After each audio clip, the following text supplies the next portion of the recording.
Well, hello and welcome to the second Jewish book club on The Great Partnership, Science, Religion, and the Search for Meaning by Rabbi Jonathan Sachs.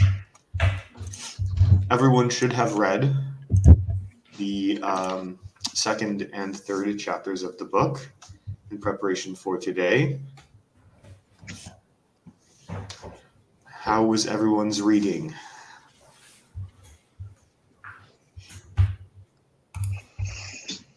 Okay. Well, I see we've lost Sandy, our most important book club member. Oh, there she is. Oh, here she is. Oh, I was so worried. Who was going to be the first person to have to, break the ice? Exactly, other than Sandy. And we also have Jonathan here. Jonathan, would you like to introduce yourself to the group? Sure.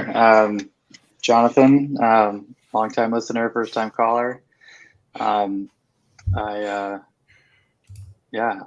I'm enjoying this book more than I thought I would. And you're also a man in CRC land. Yes, I'm a Midwesterner in the heart of CRC Reform Mecca. There you go. So he's a man in a hostile land, so to speak. That's right, a Jew among Romans. All right. I have a hot take. Is it that you're going to minimize me? Because that's a really good hot take. Okay. Oh, man, that's crazy. It's more comfortable. Okay. My hot take, despite actually it's not bad, but like I was kind of irked by his apologetic style. Like he says a lot of things and it's sugar coated, and I know that like it's sugar coated and the sugar coating is like trickly sweet. Yeah. He says some stuff that I think let me find it. Keep talking, but yeah, it's like he said some things about Christians that or about Christianity that I thought was just a little too nice. Like what? No, let's see. Or like I thought he was being actually more assertive, more aggressive. Yeah, me too. With Christianity, I didn't mind the Christianity stuff. It was the science stuff that was a bit too trickly sweet. Example? I don't remember. It was just like I was actually talking to. I haven't watched the trolling video yet, but I was talking to Vanderclay. Oh, is it really bad, Jonathan? I found it hard to get through. I mean, I listened to it today while I was cleaning out the garage at like double speed. But I mean, Paul's a patient man. And Paul is a patient man. So I was talking to Paul about the difference between trolling and honestly, like, because he calls me a troll. And I'm like, Paul, I don't troll. I say things in a way where people can understand what I am saying, as opposed to understand what they would like me to be saying, right? So when I say to somebody that like, the monarchical trinity isn't idolatry in Judaism, they think I'm saying, oh, I believe in the monarchical trinity and we should all worship the Trinity. And it's like, no, that's not what I said. And so when I say the monarchical trinity is less idolatrous than abject worship of Baal by itself, people like have a better, more accurate understanding of what I mean. Whereas it just felt like he was saying a lot of things in ways that, like, while I understood where he was like, okay, especially, I mean, with the science, it's not like we believe that like the sciences are not subservient to Torah. They are. Like, everything is subservient to Torah because Torah is God's will. And that did not come through in his great partnership and like stuff. Yeah, I also felt like, and I think this is like a similar thing. He went a little too hard on the like, science is dealing with something completely different than religion is, and religion is completely different from science and doesn't make those kind of truth claims ever. And I'm like, but you do still believe God really exists, and that matters. And do you believe that? Oh, so that actually got me too, because you do believe. I know that Rabbi Stack believed, because the Rebbe was very, very insistent on this. The 7 days of creation were 7 24-hour days. Mm. Like this stuff of like billions of years and da da da da da da da da. Like, no. So Donnie says, I pop in for 1 second, and the first phrase I hear is monarchical trinity. Jacob, you are one of a kind. I'm sorry, I'm going to have to tell the story now. So I go to a convent of Eastern Orthodox nuns, and one of the nuns who's allowed to speak is giving me a tour. So she's obviously one of the senior nuns, right? And we're talking, and she says to me, "Excuse me, what's the monarchical trinity?"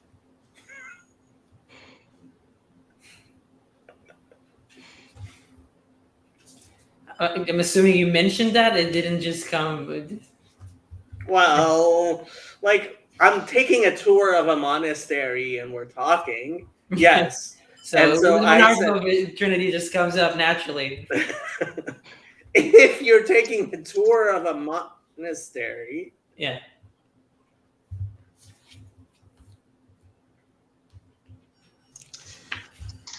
So I thought on page 61 where he starts talking about Greek and Paul, he says it was the church fathers, it was their genius that shaped a new religious movement that was to prove the most successful in the entire history of the spiritual quest of humankind.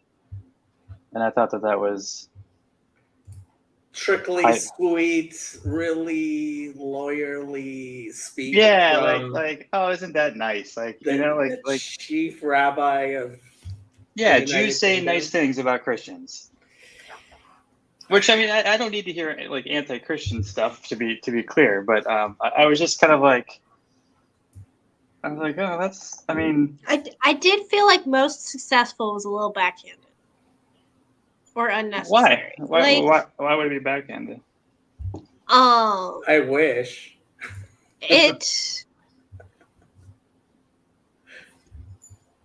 I felt like it was a little bit like most successful, but obviously that's a bad metric since we're talking about Christianity, and I know you don't believe it. Maybe backhanded is the wrong word. It just felt a little bit like it's phrased to sound like really, really good, and then you think about it a minute and it's like not as good as you thought it sounded, and that's fine. Yeah, it's like to a prosperity gospel preacher, like, you have a really big church. Yeah, exactly. Well, yeah, that's what I mean. That's the type of thing. I felt the whole entire thing was, look, the man was he was a member of the House of Lords.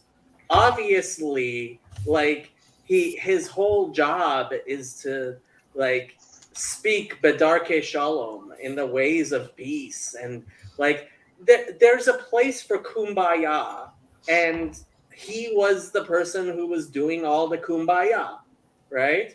It's like, okay, kumbaya has its place, and I would much prefer Christians not murder Jews. That is, but like in this space, like I say things that I know it like a Christian's gonna have a hard time murdering me. It's gonna take them a while to get here, you know? So like they'll calm down a bit, hopefully, between the decision to murder me and actually murdering me. So, Ryan. Good morning, everyone.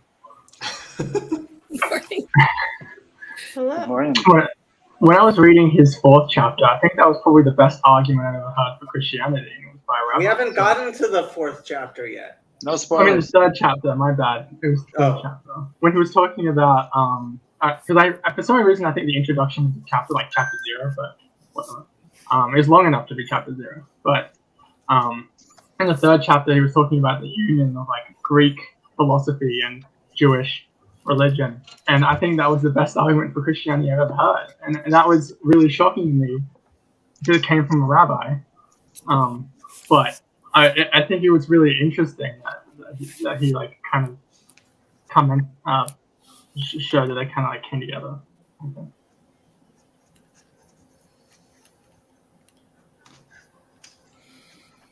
Right, Ben, what are your thoughts? I don't think I have too many opinions on that specifically, on the treatment. I mean, it was interesting, and the points that he made were interesting. I feel like I've discussed them in the past, or it came up in the past, where he lists the differences between what he would call the Judaic perspective and the Greek one, the dualism. What he says is the dualism. Universalism. I thought that was uninteresting. I never thought about it like that. About that, how the particular and the universal, and how that's kind of like weird. Yeah, he put it in an interesting way that I never thought about it in terms of how he categorized salvation, let's say, or connection to God. I guess it's the same thing. Yeah, as an ex-Christian, I never felt so Greek. So then when I was reading this chapter, I was like, oh my God, these are all the assumptions of just like my religious worldview and frame. I'm like, how do I get out of this water? What do you It think was about really your classes? interesting to sort of reassess the frame. You're a classicist, so what do you think about that? Like, how do you feel about his treatment of like the Greek worldview, and how do you think it relates to us today? I mean, I think it's pretty fair, at least as far as I know. I just personally, I want like papers on all the linguistics observations he made, but that's more because I'd like to look into it further and less because I don't like trust what he's saying.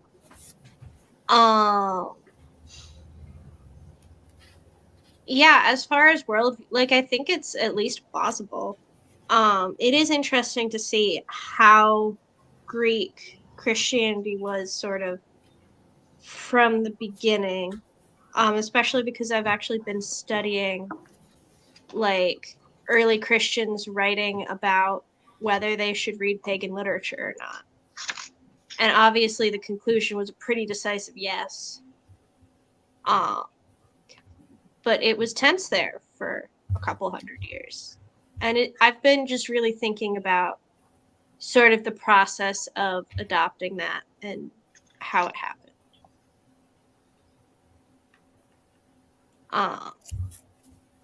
So I guess it's just interesting to see how connected like Christianity is to the pagan Greeks. It's not just like a pure continuation of Judaism like people like to claim sometimes. Amen. I don't think that necessarily makes it wrong or bad. I thought this but chapter I think we need to reassess the claims we make sometimes, maybe. Yeah, it was like tell me Paul created Christianity without telling me Paul created Christianity.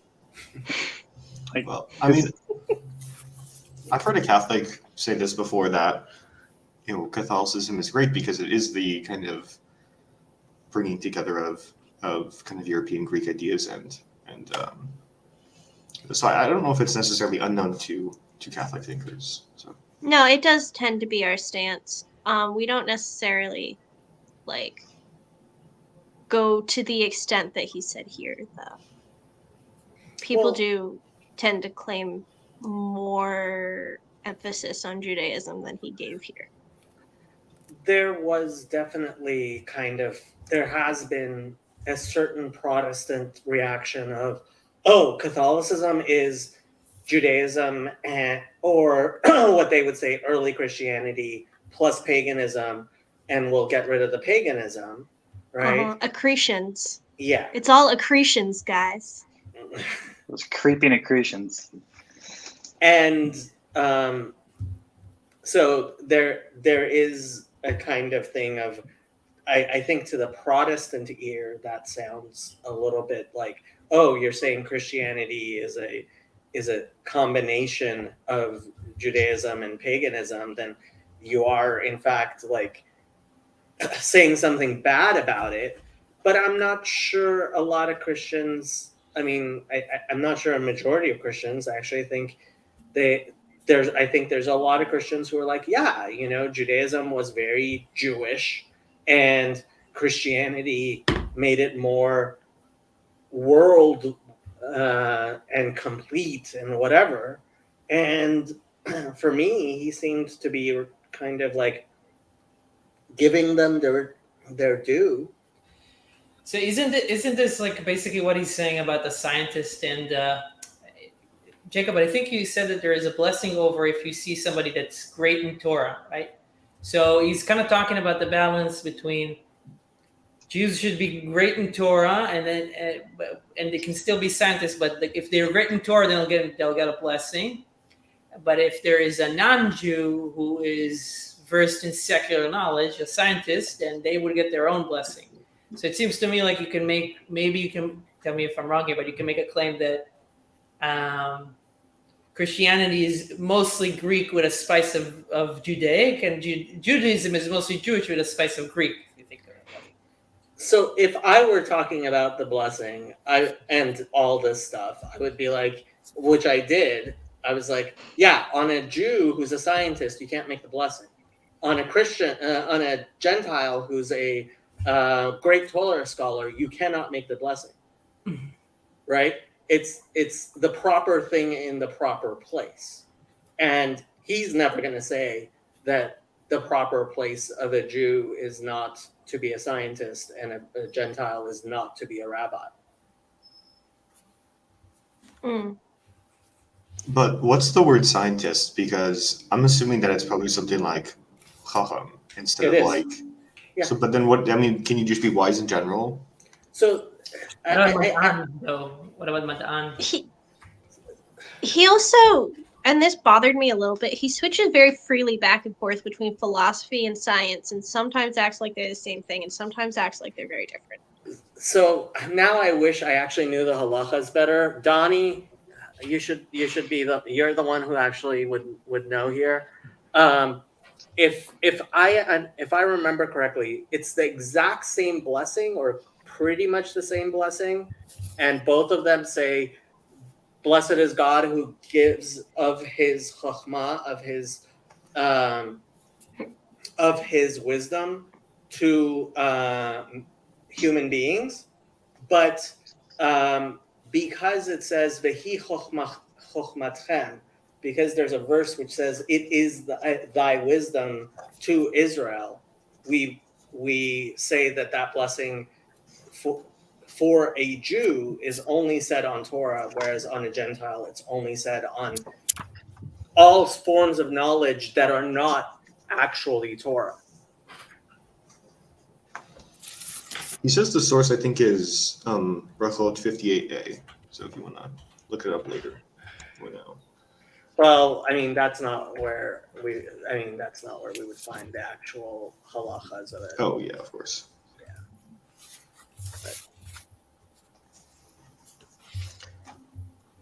Yeah, he also mentioned, I think, Averroes in terms of Islamic thinkers and Maimonides for Jews who also kind of have this syncretism between Greek and Jewish thought. So I don't know if he's necessarily saying it's bad. Well, yeah, it felt like he was saying that it didn't have as much of an impact. So Rambam didn't. That maybe that part of Rambam's thinking it didn't have as much of an impact on Judaism. So again, maybe like reflecting that balance thing.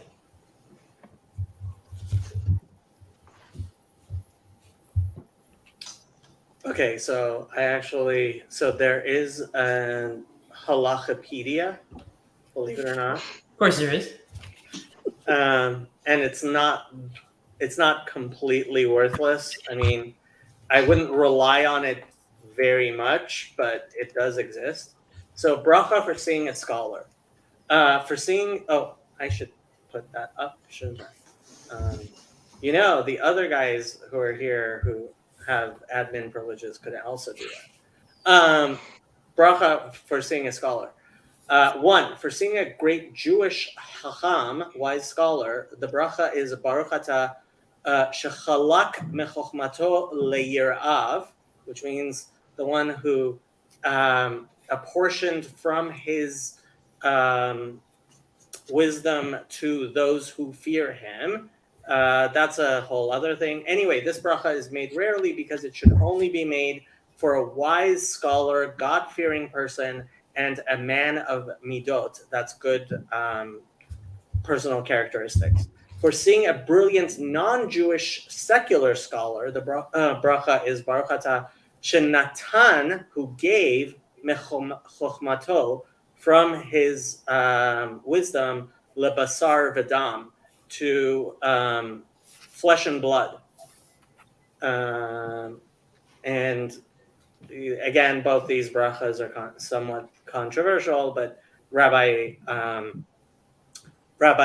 Sachs apparently did make the bracha. I don't know if he made it with the full name of God, but on somebody. I really don't know if he made it with the full name of God or not.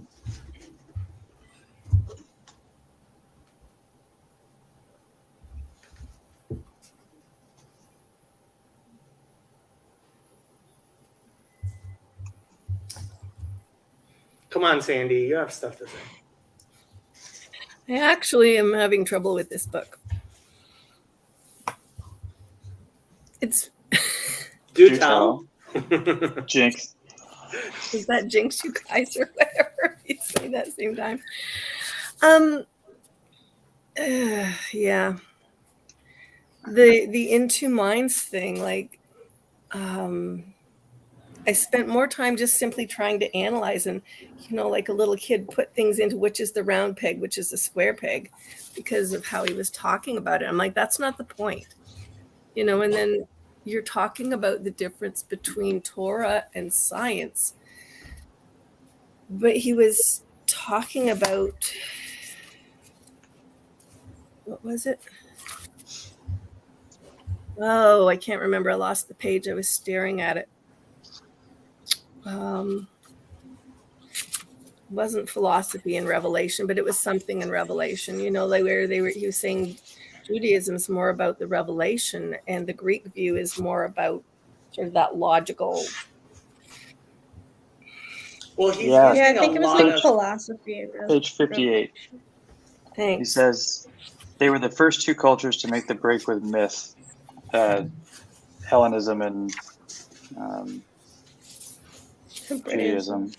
But they did so in different ways. The Greeks by philosophy and reason, the Jews by monotheism and revelation.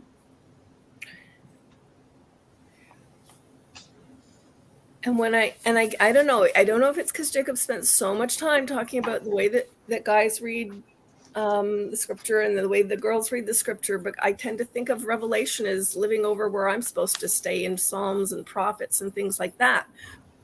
But if it's a rabbi writing to men, then Revelation shows up in the Torah, and the Torah is what I think of as being that more scientific, analytic kind of stuff, even if it is story. It's that putting things into boxes. So I'm going, okay, so something in my thinking is off.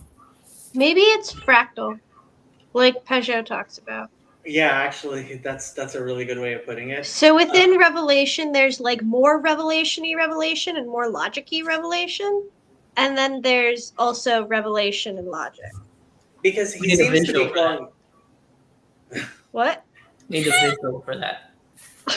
Because he is saying because he seems to be very much going off of the left-right brain thing of Ian McGilchrist, right?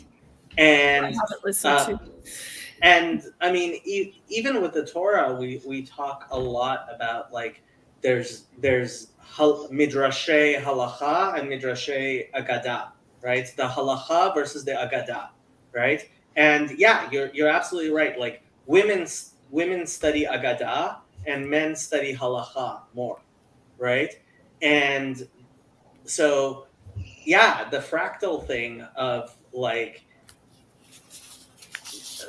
yeah. And I had not previously heard fractals used in this context, so I haven't really got my head around it yet. How fractals live in this space. Okay, so is there a good visual for a fractal? Like I know what they Let's look know. like, but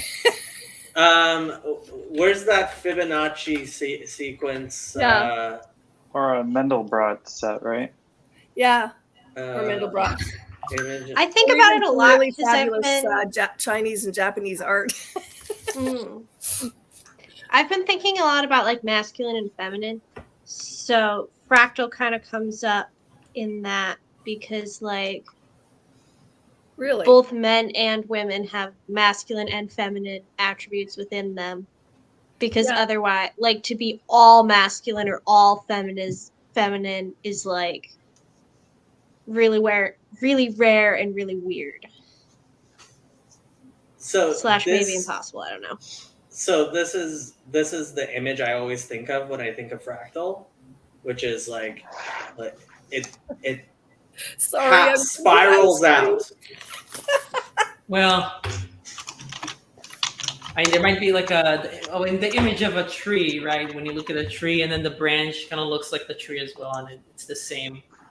Yeah, and I had understood that as being a part of science, but I don't remember where I first heard about it. And I think of it as the continuous repetition, over different, no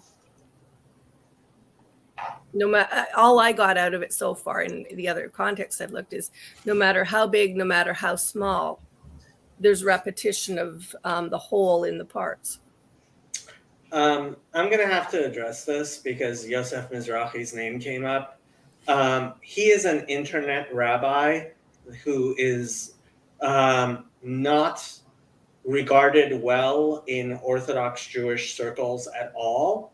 And I highly recommend anyone who listens to any word he says to rethink and repent of that.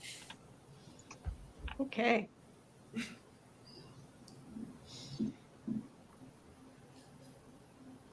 Back to our usual programming. Yeah, so fractals. So do fractals actually, like Emma, you were saying about masculine and feminine, but in relation to fractals, and that really surprised me. Trey is always driving. Always driving. I don't know. This might be. I thought we were starting at 9. 9 Eastern. No? Okay. 9 Eastern. Okay. Oh well. If you look at the scheduled live on the YouTube page, it does the time zone math for you. Life hack. Man, I feel dumb. Anyways, I have these classes that are starting at 6 a.m. that Thursday, Friday, and Saturday. Can you believe that? Sadly, yes. That's awful. Aren't you going to West Coast school? I don't know. No, I am. They start. The classes start at 8 o'clock Central. Ooh. Oh, yeah? Okay. I can attend those for you if you want. They'll never know.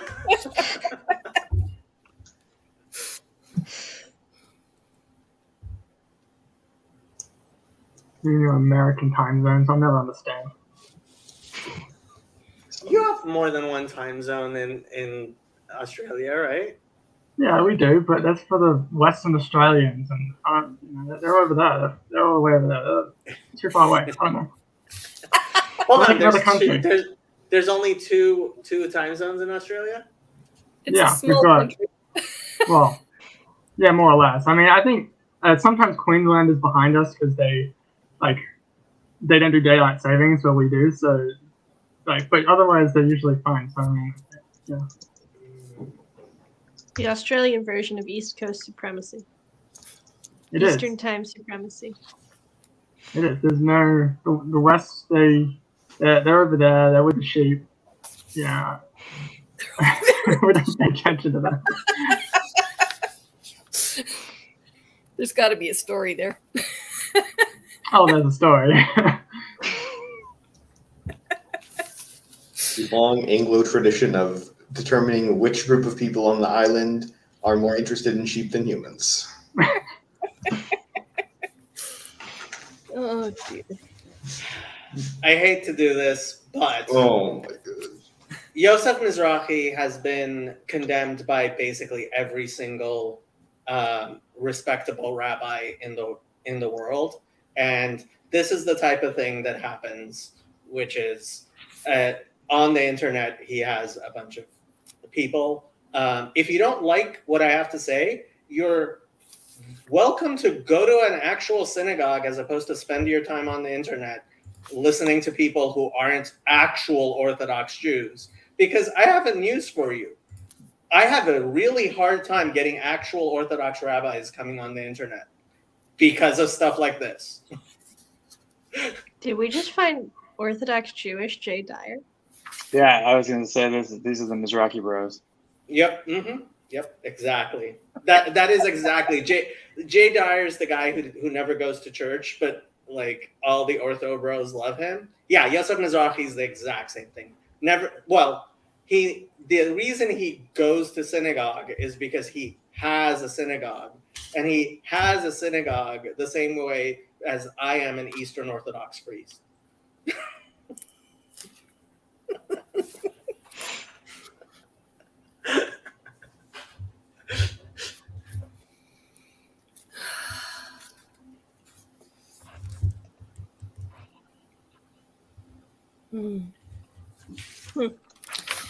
All right, back to the book.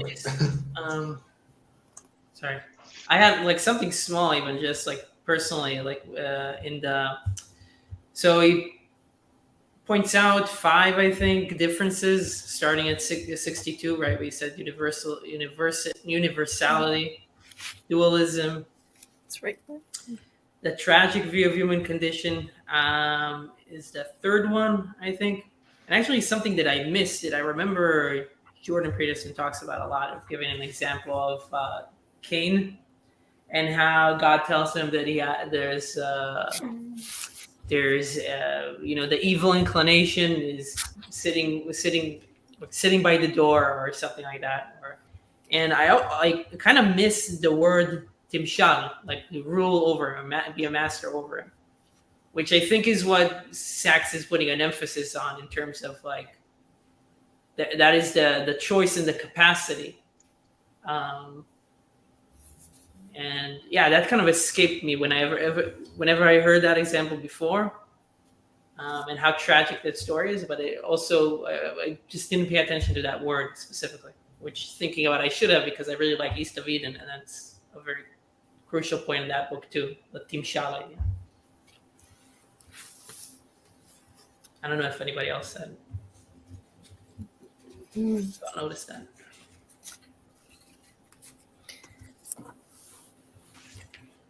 You know, I don't know if I realized, consciously at least, that original sin was not an Old Testament concept or a Jewish concept. Like, it's more I'd never really thought about it. I didn't realize it. Than, like, anyone told me one way or the other. You realize it's not even like, so Eastern Orthodox Christians also don't believe in it. They have like a version though. They don't like. Well, you have to explain Paul of Tarsus somehow. Yes.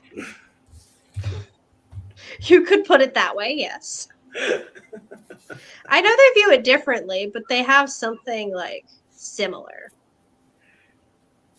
That's all I know about. It's a lot more like the Jewish concept of what happened with the fall, which is that physically, like we are physical descendants of the fallen world which the fall created, which is why we are mortals and stuff. But that is a physical, it's not a spiritual taint, it's a physical reality, it's a material status of the world.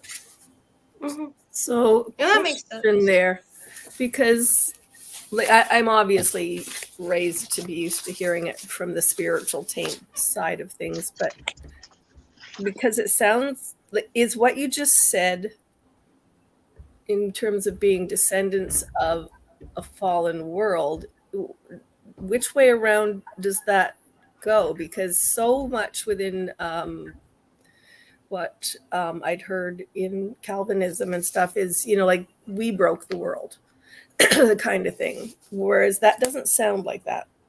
Yeah, so the Heidelberg Catechism, and actually today and during the stream I call it the Belgic Confession, I meant the Heidelberg Catechism. Like, I heard a bit of it, it was good. So I did, one of my first videos in this little corner was Heidelberg Catechism Exposed, and we spent a lot of time, like, so what I did with somebody who actually believed in the Heidelberg Catechism was he would ask me the questions without me having looked at the answers, and I would answer the question, and then we would look at the answer. And when it came to the original sin thing, it was like, I was like, you guys like are just completely wrong. Like, just completely wrong. The idea that I inherit sin from Adam and Eve is condemned so many times in the Bible, including in the Ten Commandments itself, that it is shocking anybody believes it. Yeah, I think it comes up in that whole to the third and fourth generation, of those. So yeah, what to the third we say?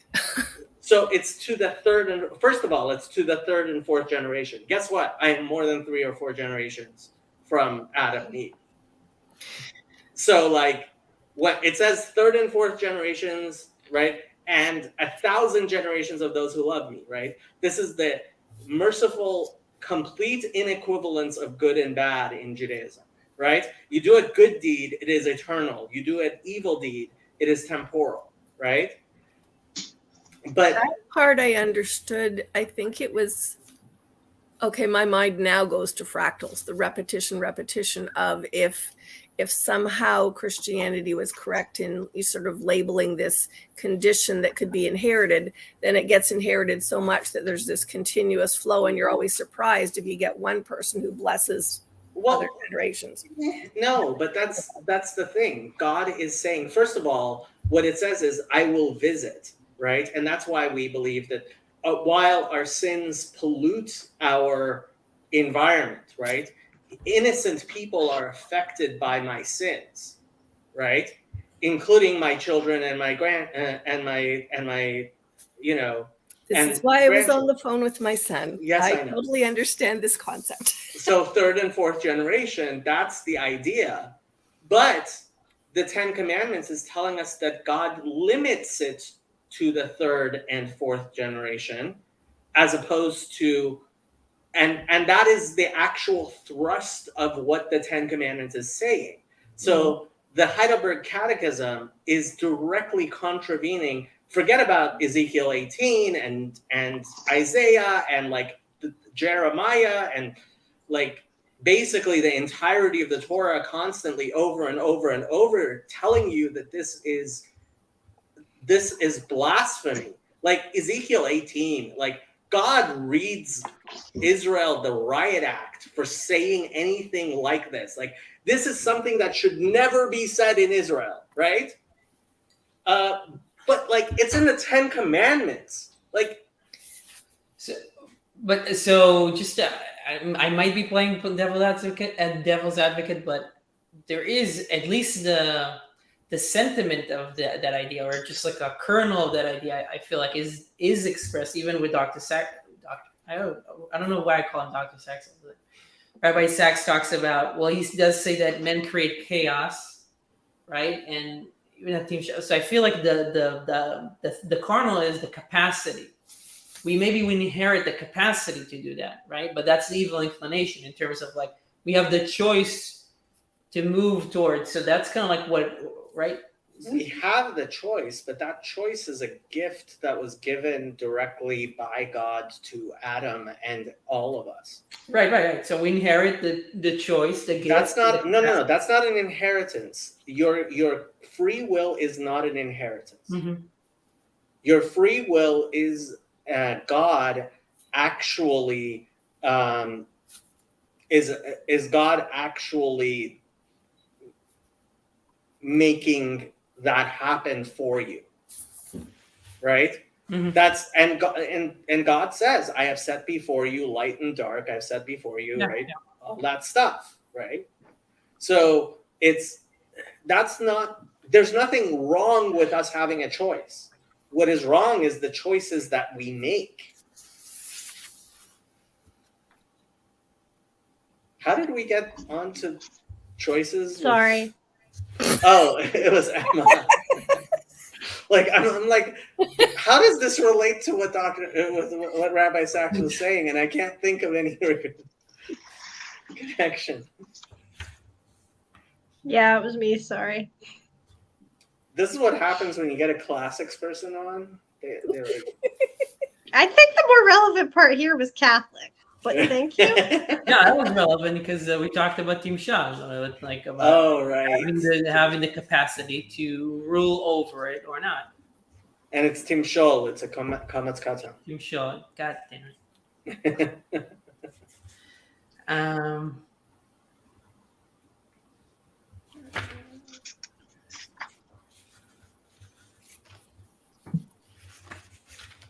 I have a thought. On page 73, well, I don't know if it's my last page.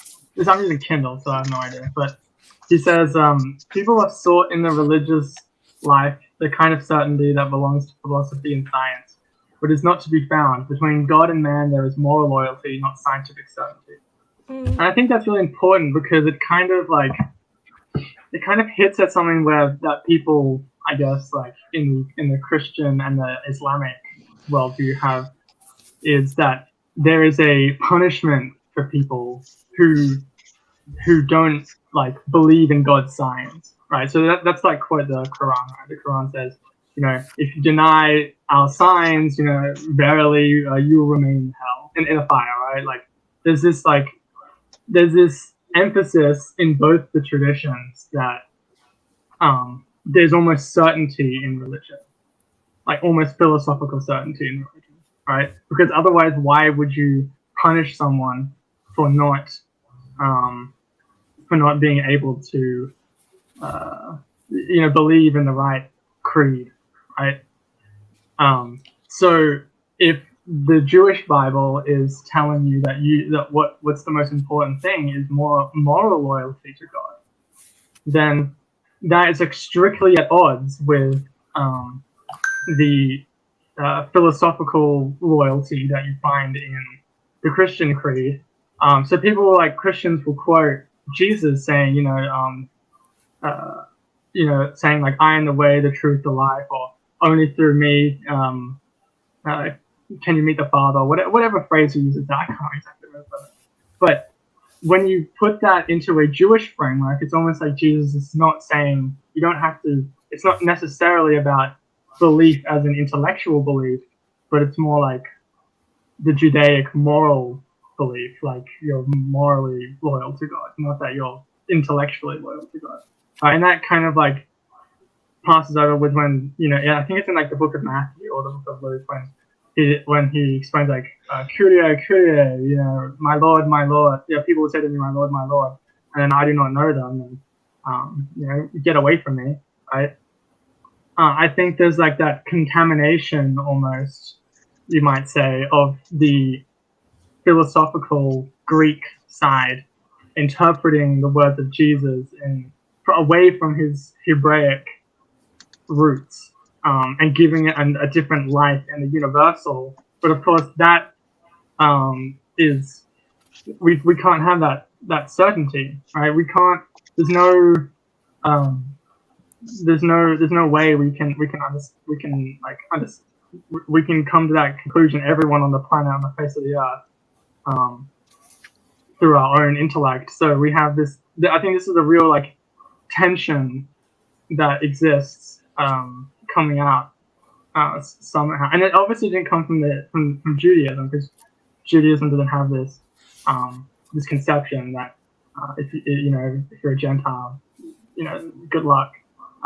But it had to come from somewhere, and it exists in Christianity since perhaps the earliest times. I don't exactly know when this viewpoint kind of came out, because it's not in Paul, right? Like, there's no verse you can quote in Paul where Paul says, if you don't believe in Jesus, you're going to hell. Like, he didn't say that at all. So it's like, well, it has to come from somewhere. And so my contention would be that it came from this sort of Greek side interpreting the words of Jesus, who is a Jew, and it's kind of like it's attractive in a way, right? Because you're like saying there's some sort of like certainty to what we believe, or there's some sort of like something that you can kind of really hold on to in a very scientific or philosophical sense, that kind of makes us superior in a way. If I'm making sense. I think what I'm hearing is like there's definitely that creedal confessional element to Christianity that doesn't have a corollary in Judaism. Unless you could say like the Shema or something is like similar. Well, so this is what sometimes I end up pushing back on. I think in dialogue with Christianity, a lot of Judaism has so much tried to take off the emphasis on the necessity to believe in God, to have faith in God, that it's gone too far. Because ultimately, emunah, right, the belief in God, the faith in God, is very much central to Judaism, to the point where there's the famous disagreement of Maimonides and Nachmanides, whether or not you can count the mitzvah of Hamanat Elokut, to believe that there is a God, right? Maimonides includes it as one of the mitzvot, and Nachmanides does not. And Nachmanides says it is too fundamental to be a mitzvah. You can't have a mitzvah to believe in God, because in order to have mitzvot, in order to have commandments at all, first you have to believe that there is a commander, right? There is God who gives the command. And therefore, that's not one of the 613 commandments of God, right?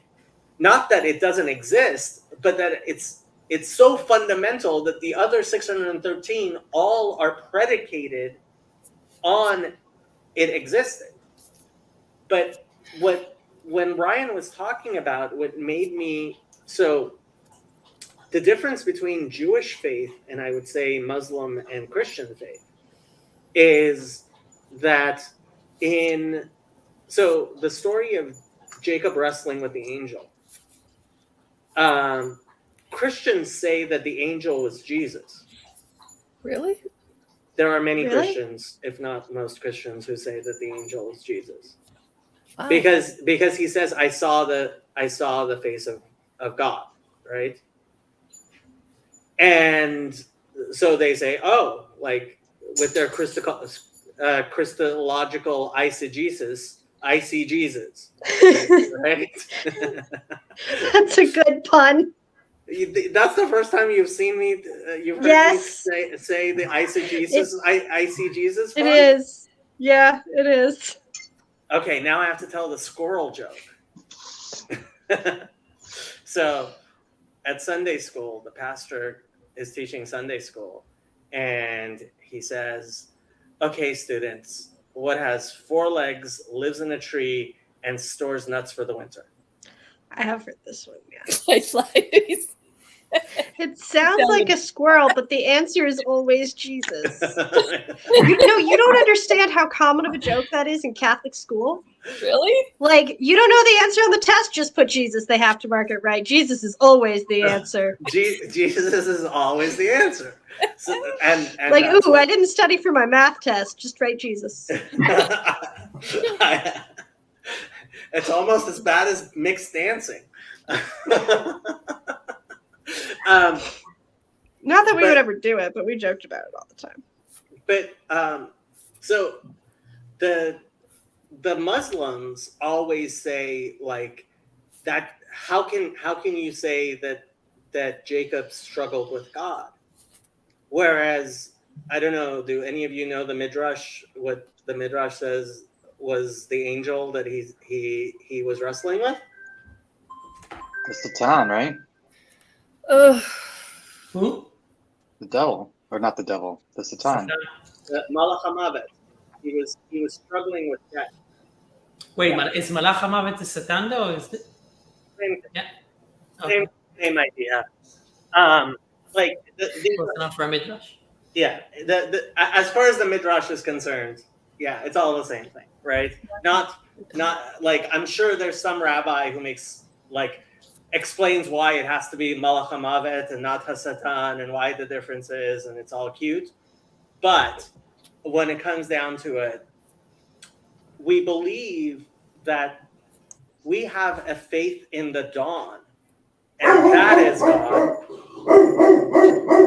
Trey always ruins everything. Happy, stop it. Happy, stop it. Happy, come here. Come here. Honestly, I wouldn't have thought that was Happy's part. That is Happy's part. I thought it would be much more, much softer. Yeah, less woof woof and more rough. Yeah. Happy is an 80-pound Rottweiler. What? Yeah. How big did you think Happy was? He looks like a. Does not look like a Rottweiler. This is Happy. That is not a Rottweiler. Not square enough in her face. Oh. She has a nice face. Yeah. Hey. You gonna be a good girl? Hi, Happy. She has the eyebrows.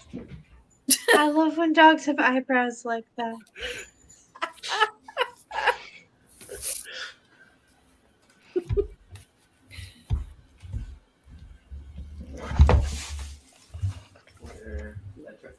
Yeah, you can throw the shirt somewhere.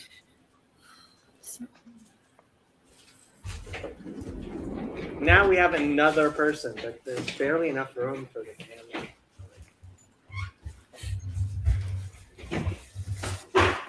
Damn.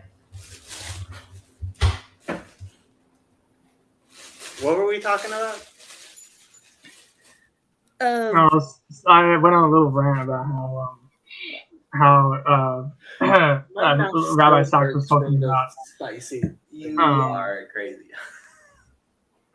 How Rabbi Sachs was talking about how you can't have scientific or philosophical certainty in religion. You can only have moral loyalty to God, and how that's seems to be at odds with some more of the contemporary Christian and Islamic understandings of who God is and what religion is in particular. I've always heard it through the lens of Romans 1:19, right? For what can be known about God is plain to them because God has shown it to them. Ever since the creation of the world, his internal power and divine nature, invisible though they are, have been understood and seen through the things he has made, so they are without excuse. I totally forgot to actually stop using my thing so that Trey could actually hear what's going on. Sorry about that, Trey. I'm just curious. When you were gonna hear what they were saying. No. Yes. Trey gets to just sit and watch Jacob do. That's right. How do we get to the There we go. Jacob wrestling with? Oh, the so Satan? yeah, so the Jewish idea is, okay, we know that God created darkness. God created the Satan, and that is our challenge, is to wrestle with the darkness that God has created, right? But Christians have a really hard time with the idea that God created evil. And so they believe that it's no, it's not that a lot of them don't want to think about theodicy as the primary struggle that we have. They're like, no, Jesus is right, and I have to believe in Jesus, and everything else is trying to take me away from Jesus, right? And whereas the Jewish concept is no. Like we have to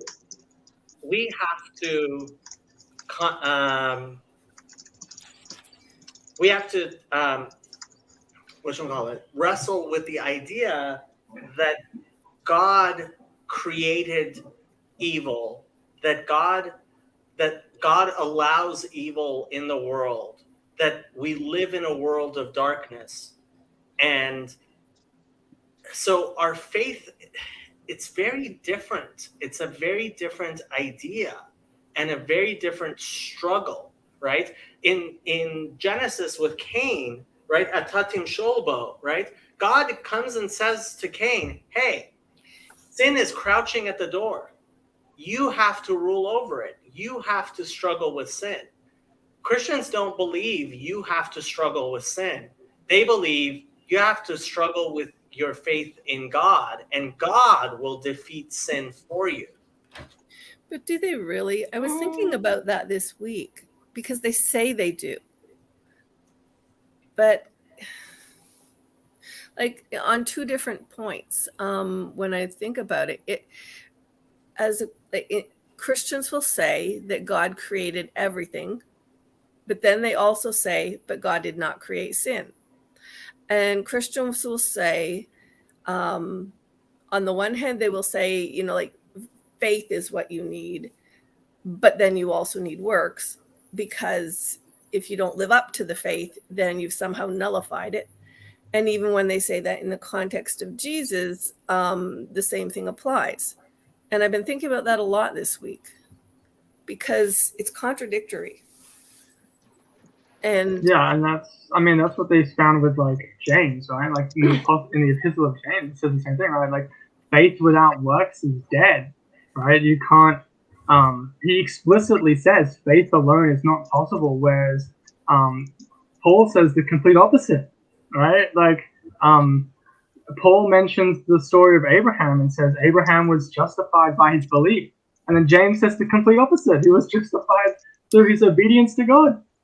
Well, it was faith, not belief. I think those are worth differentiating. They might be worth differentiating, but in like my whole life in the Christian church, one of the things, like I run so many times to like what we call the Old Testament, because you get 4 short gospels, which are basically one story repeated 4 times. And then after the story, then you get people pontificating upon it and remembering it and talking about it and about a whole lot of other stuff. But if Paul's going to say, well, Abraham this, I'm like, well, then I want to go and see Abraham that. So I run back to Genesis and I look up, what did Abraham do? And I always feel like I'm compensating. What do you mean compensating? If I'm supposed to, okay, and maybe this is just me, I don't know, but like, if I go to a Christian church that basically says the New Testament is the main course. And the Old Testament is kind of like all of your prep for getting to the main course. And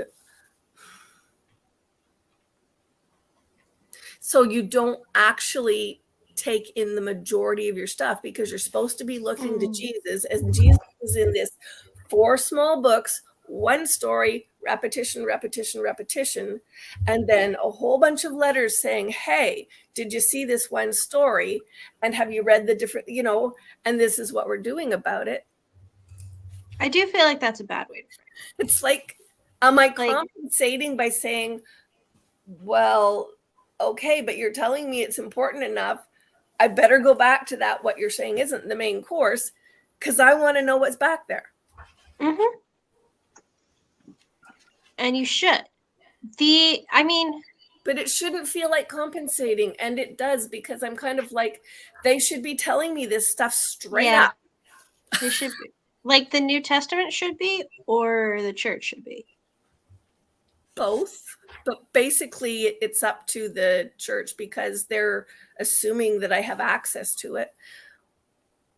But then I do think if that's the sermon way, is like 10 to 30 minutes, and we're going to talk about these 5 verses because in 10 to 30 minutes, that's all you got.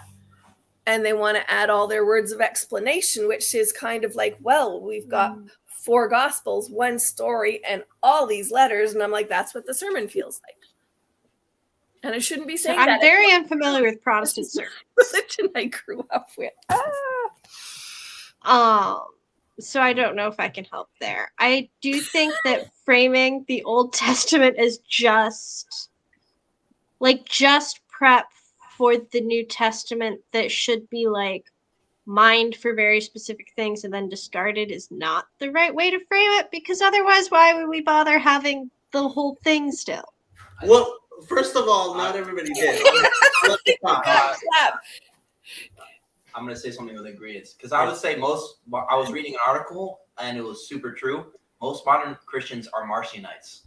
And he said even to a greater degree. How many people? That's right. I had to Google Marcionism after we have red letter Bibles, which is a hyper Marcionism where we're only caring about Jesus' words.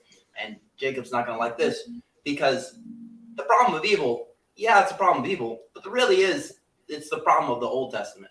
How do we square up those passages? How do we understand those things? There has been so many books on understandings of slavery in the Old Testament. The understanding of slavery, you keep on bringing this up. The Hebrew Bible clearly condemns slavery. The only problems with understanding slavery in the Bible is the fact that Paul apparently had never read the first commandment. But that so my problem with this idea of, no, some Christians hopefully don't just mine the Old Testament for a few out of context quotes is for a long time, Christians only used their New Testament, and the Old Testament was something some people people used to have Bibles that were just New Testaments because printing used to be a lot more expensive. I have to admit that, right? And having a whole book that was the entire Bible, including the Jewish Bible, wasn't as common as we today think it is, right? But the second thing is, while Father Stephen definitely disagrees with this, the fact is, the way most Christians understand their New Testament is, it's mining for out of context quotes in the Old Testament and using them out of context with having no actual understanding. And it's the discussions that the two of us have are interesting because I find it very interesting to see a Christian who actually knows the context and tries to find some congruence with them, even though I don't see it at all, as opposed to most Christians who their understanding of Paul is, no, he's just saying throw out the Old Testament.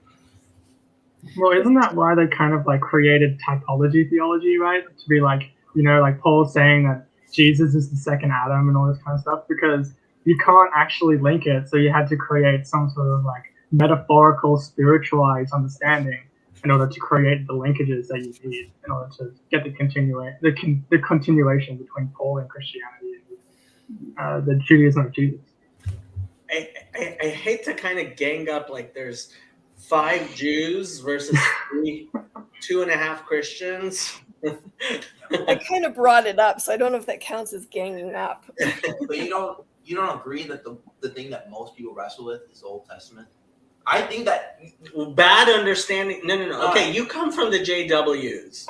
Yes, and the JWs, yeah, that is what they struggle with, because so it's actually a lot like Chris who's the Mormon King Lobster on my Discord. He had he asked me, is my religion also hyper Protestant? And I'm like, yes, it's very, very, very Protestant. It's so Protestant that it protested against Lutheran and Protestantism, right? And that's the same with the Seventh-day Adventists and the JWs. So what were you saying that they have trouble with? I missed that. So they have trouble. So Trey brought something up, and you said you always bring that up. Oh, slavery in the Bible.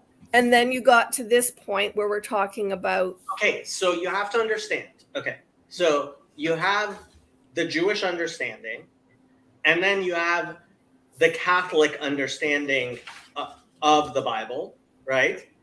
And then you have the Protestant understanding of the Bible in reaction to the Catholic understanding of the Bible, as opposed to the actual Jewish understanding.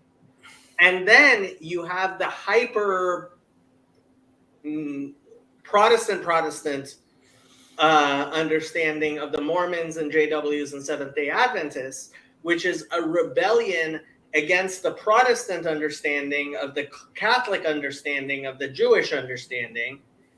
And that's what that's the concept of slavery that he is struggling. Is that the strawberry? Is that the strawberry that we were talking about? The drink, the local distance that we're talking about. It's a lollipop of a strawberry, and then it becomes a soda that's based on a lollipop taste of the strawberry, and then 7-Up makes something that's takes off on the soda of the lollipop that's based on a strawberry. That's obvious. Yeah. I mean, even in Judaism, that we get it. But I think that a lot of these movements intertwine these things. And I think witnesses know the Old Testament more than I would say the average Christian, because we go through it. But that's another point. The King James version of it, yes. And that's what you struggle with. Anyways, you watch any debate between Christopher Hitchens and like any other person, and I would bet 90% of the quotes, if he's going to say God is a horrible person, he's looking at the Old Testament. Dan Barker, all these people, they're all looking at the Old Testament. You're right. And that's what Verbeke calls the God-shaped hole in the atheists' understanding of God. Is that God-shaped hole is they rejected the Lutheran understanding of God, so they think the God they don't believe in is Martin Luther's God.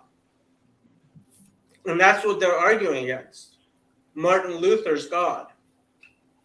Because I would say the reason Christians read it that way, and the reason it is a solution to the problem, because if you look at Jesus the whole time, you don't see the flood. If you look at Jesus the whole time, you don't see the destruction of the Canaanites. If you look at Jesus the whole time, you don't see those things. That's a very different understanding of Jesus than most Christians have had, and so. No. I mean, if only you're looking at the Gospels, you're not worrying about the flood. You're not worrying about the Canaanites. You're not worrying about all those scriptures. So I see his point. What? I see Trey's point. You see Trey's point? Yeah, the Gospels don't treat those aspects of God that you find in the Hebrew Bible. The flood, hey, go conquer them, don't leave anyone alive. Just all the God of the Old Testament, boogeyman. Yeah, but that's an understanding of the Old Testament that comes from reading the King James Version, which presents the Old Testament in the way that it does. I don't know how that would be possible. Like, I think it's just because we've been so Christianized that we look at the Bible because we have the ethics of the Bible. Yes, that's what I was saying. I think your problem with the Old Testament is the fact that you're reading the Christian Old Testament instead of reading the Hebrew Bible. I feel like that's a bit of saying your view is incorrect when I don't think it's been that easy that this idea that if I just go back 2,000 years ago and I've just become a Jew, that I won't have any struggles with these scriptures. I don't think that's true, right? You're supposed to. You're not going to have those struggles. You're not going to have the struggles of why is this 2,000 years ago, no Jews were saying, hey, how come we are more happy with slavery than everybody else? We weren't. It isn't only slavery. That's not the only thing I'm pointing at. I'm also talking about the flood. All of these things come from reading your King James Version of the Bible. Wait, I'm confused. I don't understand. What is Jacob? Can you explain how is the Jewish then perspective is? What is the Jewish perspective that the King James Bible doesn't get, or the Christian? Okay, so when you read the Torah, yeah, it's very, very clear that the Torah views slavery as a bad thing. Right. Okay. Yes. That's why it punishes the slave if they don't want to actually become free. In a way, it marks. Yeah. There's so many things. It's very clear that the Torah has an anti-slavery view. But what happened was that when Christianity took over, they no longer had the anti-slavery view, and so the King James Version of the Hebrew Bible is written in such a way that it looks like the Bible actually says slaves obey your masters, because that's what Paul taught. And so the translation is a translation that actually reinforces the idea that the Old Testament is pro-slavery. And because so when the translators had motivated reasoning. Yes. And so what's the motivated reasons? Paul's teachings. And why is Paul teaching it that way? Because he was against everything God taught. Okay, better. Give me a better one. Give me another one. No, if you read what he says, he was actually very pro-slavery. He was. Like, you read, when I read the letter of Philemon, it was one of the first things I read of Paul, that I knew it was written by Paul himself. I was beside myself. I could not imagine how anybody could say, how he could write that letter, sending an escaped slave back, without mentioning that the Torah specific, one of the 613 commandments is you will not return an escaped slave. He doesn't even mention that. He didn't know it. I don't think he did. I don't know. I mean, in some ways, I'm growing up. I went to a Catholic church, and so in the Novus Ordo Mass, we read from the Old Testament, from the New Testament, maybe a letter or something like that. So I don't know if it was so divorced as what you're saying. And I mean, there are a billion Catholics. So it seems like if you're saying this is the Christian way of reading it. In fairness, I will say, I don't think the TLM has an Old Testament reading. No, I think it's a Vatican II thing. I think it's a Vatican II thing. And now I have a concrete argument for why at least one change was good. So thank you. No problem. No problem. I am pro Vatican II, so. So I don't know if the anti-Vatican II people know Geza Vermes was very involved in Vatican II, but he apparently was. And then afterwards, because as a child he was converted to Catholicism and he became a Catholic priest. And so he was very involved in Vatican II, and he towards the end of his life he reverted to Judaism. And I just wonder how much like the E. Michael Jones types like points to him as like the devil Satan. I He was the Jew infiltrator. Yep. probably at least somewhat often. Because one of the biggest complaints about Vatican II is that one of the biggest complaints about Vatican II is that non-Catholics were involved at all. I think and that would just be more evidence. Yeah. The Protestant influence, I think, is most often cited. Yeah, but the hardcore SSPX people were like, they were really anti-Jew. Like, I don't think the new TLM people, they're not the E. Michael Jones types. The E. Michael Jones types, they're just hilarious. I mean, there are still plenty of hardcore SSPXers out there as well. New ones created every day. Is there a rock band? Hardcore SSPX? Yeah. That'd be a sweet band, I'm sure. All right, That's but actually I mean, one of the biggest online Catholic fights right now is like, are the SSPX in schism or not? Well, That's been a fight since the 80s. I think the most important fight on the internet is whether Mark Lefebvre is actually related to Archbishop Marcel Lefebvre or not. He doesn't know. Mark says he's not, but I'm guessing there must be. There's no way Mark Lefebvre wasn't somehow related to Marcel Lefebvre. Come on. well, I mean, this is the book club, so maybe if we want to circle back to the Sorry. instead of it just being like a random just chatting stream, like Jacob Ball he does the anti-Catholic thing, he does the anti-Christian thing, it's all Gnostic, Marcion, okay, we got it. Trey got his SJW points in by talking about slavery, it's all Pull all us good. back in. What are we talking about? We can circle back to the monarchical Trinity. Yeah, you also got the monarchical Trinity, and this is just chatting. It's just Jacob's greatest Jonathan hits. has a point. Oh no, I was just saying my bingo card got filled up. I know exactly.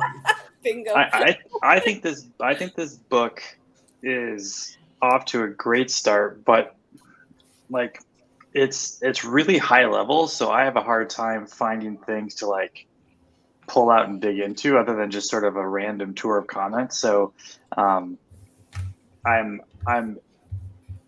loving the book and excited to keep going. I think it's going to gather some steam, and I think maybe the future chapters will be a little easier for discussion, because at least personally, yeah, he's still kind of setting things up.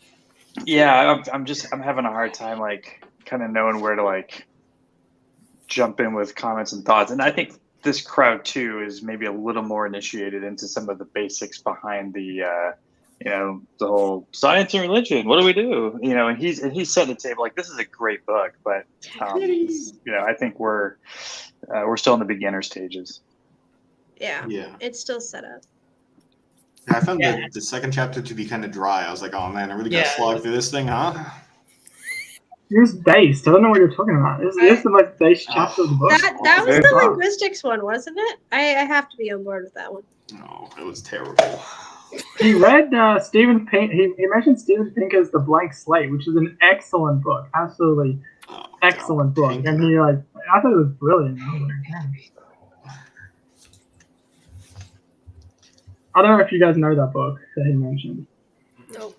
Yeah. I don't. So Stephen Pinker is he's an evolutionary biologist, I believe, and he's been, Of course he is. yeah, and he's been against the. He wrote the book The Blank Slate against the idea that men and women or human beings are born psychologically blank slate. And this refers to what John Locke said. I think it was John Locke who first brought up or at least in modern Western philosophy, sort of brought up this idea that human beings are born blank and that culture kind of impresses upon them certain like ideas and practices and behaviors and this type of thing. But his book, The Blank Slate, is against that, and Rabbi Sachs kind of talked a bit about that, how it goes again, how science has kind of shown that human beings have differences, and we have inbuilt behaviorisms and psychological states and stuff like that. So like men and women that have different, they have different things that they might be attracted to. Like women on average are more attracted more interested in people, and men on average are more interested in things. And this is kind of like thing, because you hear in the culture and stuff, people say that men and women are the same, but that's not true. And that's kind of it's a fairly old book, but it's very this is the sort of thing as well that Jordan Peterson talks about, right? Like he talks about this kind of. I know Peterson had Pinker on his show at some point. Oh, Yeah, Pinker's pretty IDW adjacent.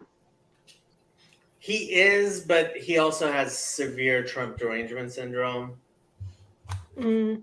And that's how a lot of the atheists in the IDW have kind of lost their minds. He's got cool hair though. Who's the? I feel like there's It's fair commentary. a neuroscientist or some kind of a brain scientist who recently has been talking about like how like the left and right hemisphere theory of the brain is like a lot less. McGilchrist.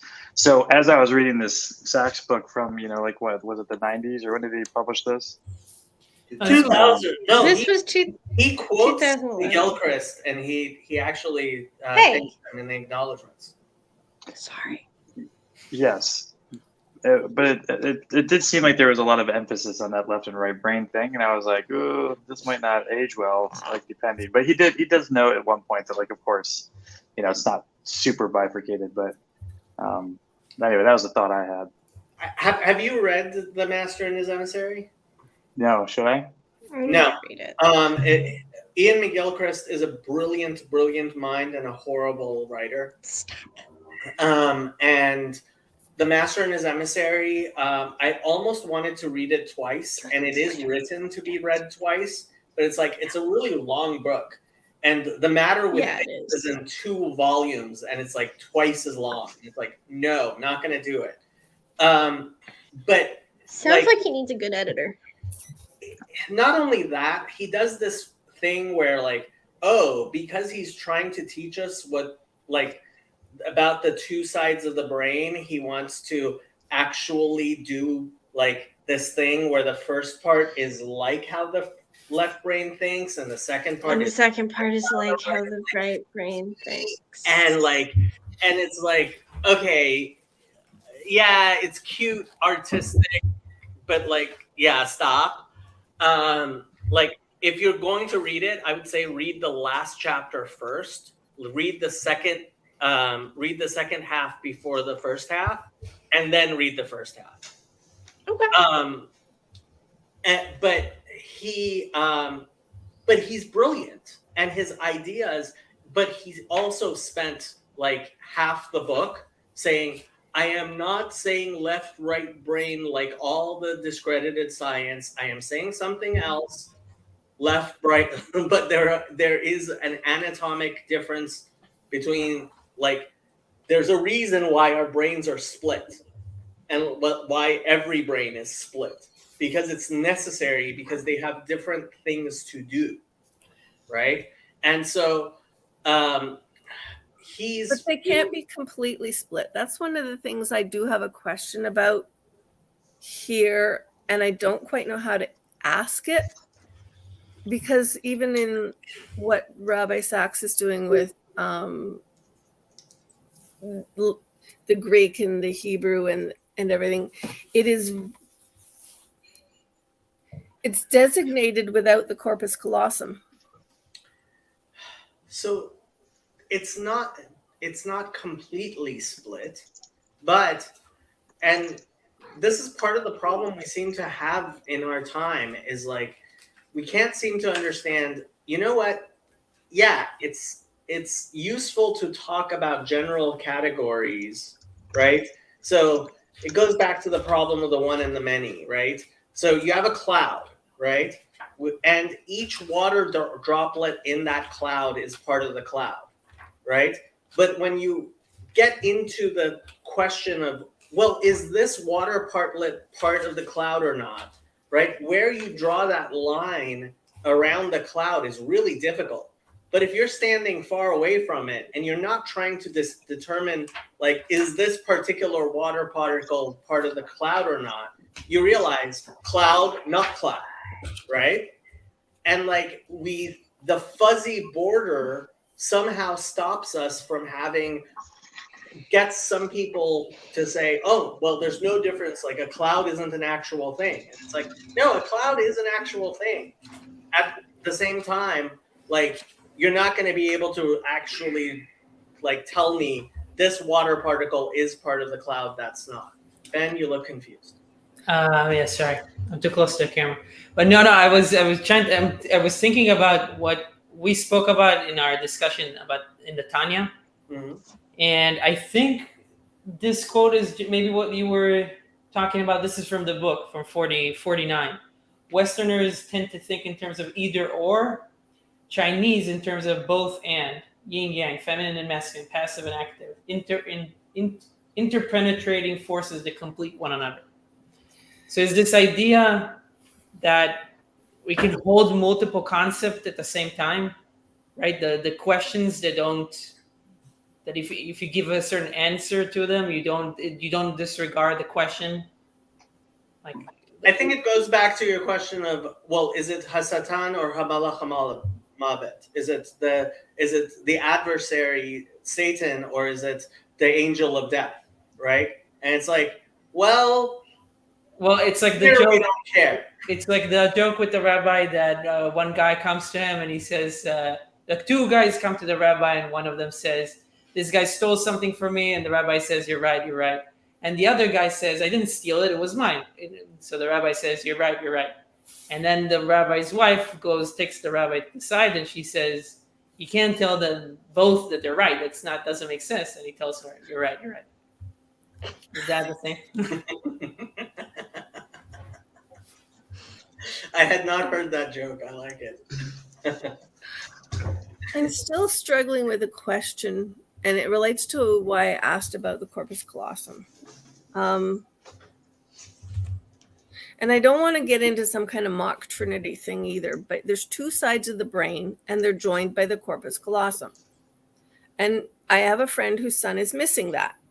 If you're missing that component, then you run into a real dichotomy between the two sides because they can't communicate properly. And for some reason, I'm thinking about covenant, and I can't find the page I want because we've talked a lot. Well, anyway, stick with the corpus callosum, and I'll think about the rest. So with the corpus callosum, actually, in Migilkers goes into this a lot. Oh, okay.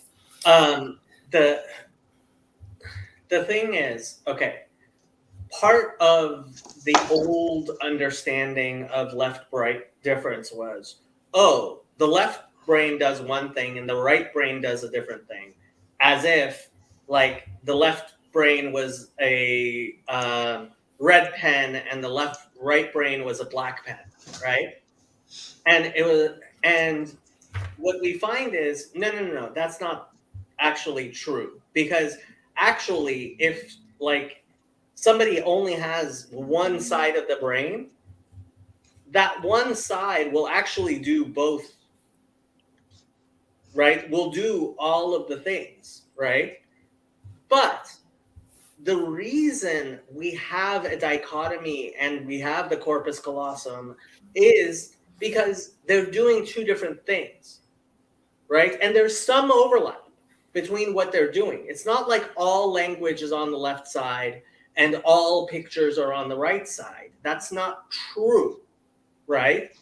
But when you're speaking, it's mostly your left brain that's activated. And so... See, and that makes perfect sense. And especially what you asked me about my writing style, because I sign. Because if it was that split and pictures had to stay on the right side and couldn't live in the left side where language lives, you couldn't communicate in sign language, which is a pictorial language. There's a lot of things like that. And our brains, yeah, so the division between left and right brain that used to be what people used to talk about was a type of dichotomy that was way overstated. And so, being the binary types that we are, we went, oh, that's wrong.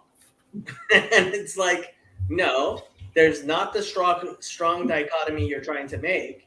And it's not binary that the model is worthless or the model is absolutely right. All models are wrong. Some are useful. Somewhere this relates to what Rabbi Sachs is saying in contrasting religion and science. Well, I think his argument is that we need both, Jacob and they're not like opposed completely. No. But they're confused, right? He was talking about in the previous chapter in terms of one is interpretation and one is explanation. Yeah, one is descriptive, the other is prescriptive.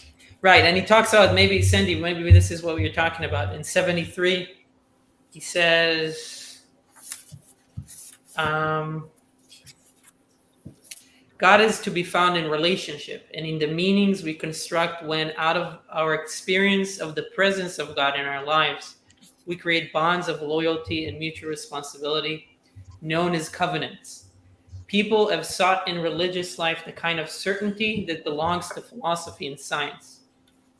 But it is not to be found. Between God and men, there is more loyalty, not scientific certainty. What?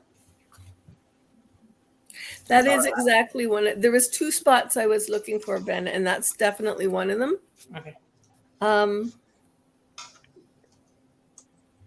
Yeah, because there's a real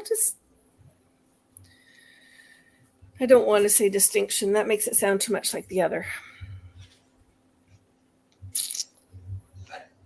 Didn't he quote something where like a Greek philosopher or someone, Theophantus, I think his name was, said that the Jews were a nation of philosophers?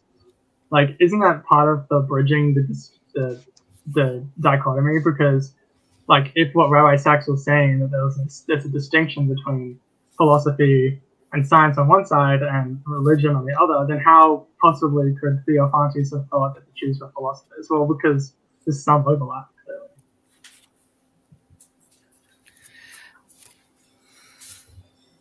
Okay, and going back to what we read last time, then I think it was last time. He's not doing the good camp, bad camp in terms of, like having to pick one approach or the other. He's actually saying both approaches are relevant. It's just that when we switched from the view, the flow of the right to the left in Hebrew and went with the Greek adding all the vowels in, something shifted.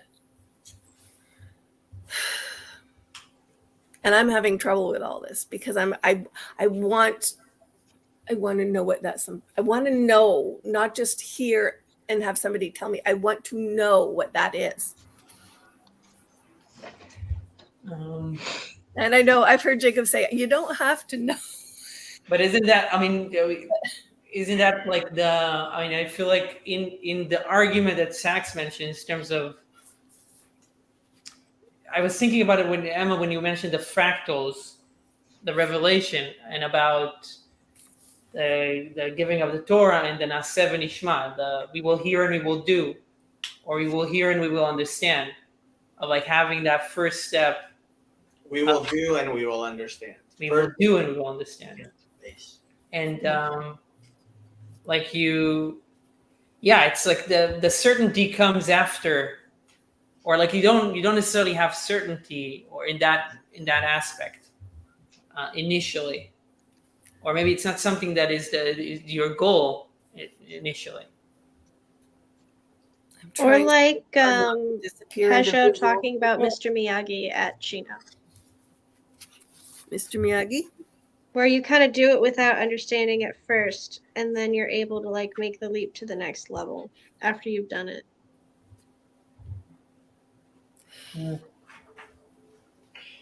Okay, that's really so. Elijah is being very, very creative. What are you doing? Can you read that, Sandy? Well, I'm a little half blind and my glasses are acting up, but yeah.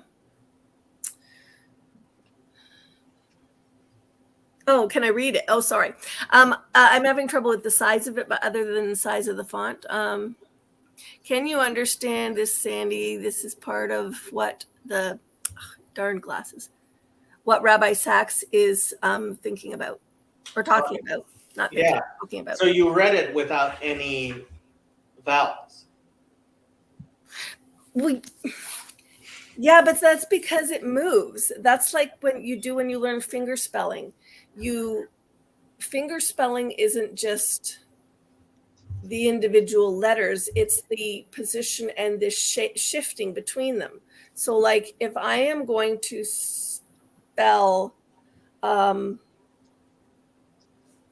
see, like it depends. Like, okay, so Jacob's name, it has a movable letter, the J. It's going to turn, right?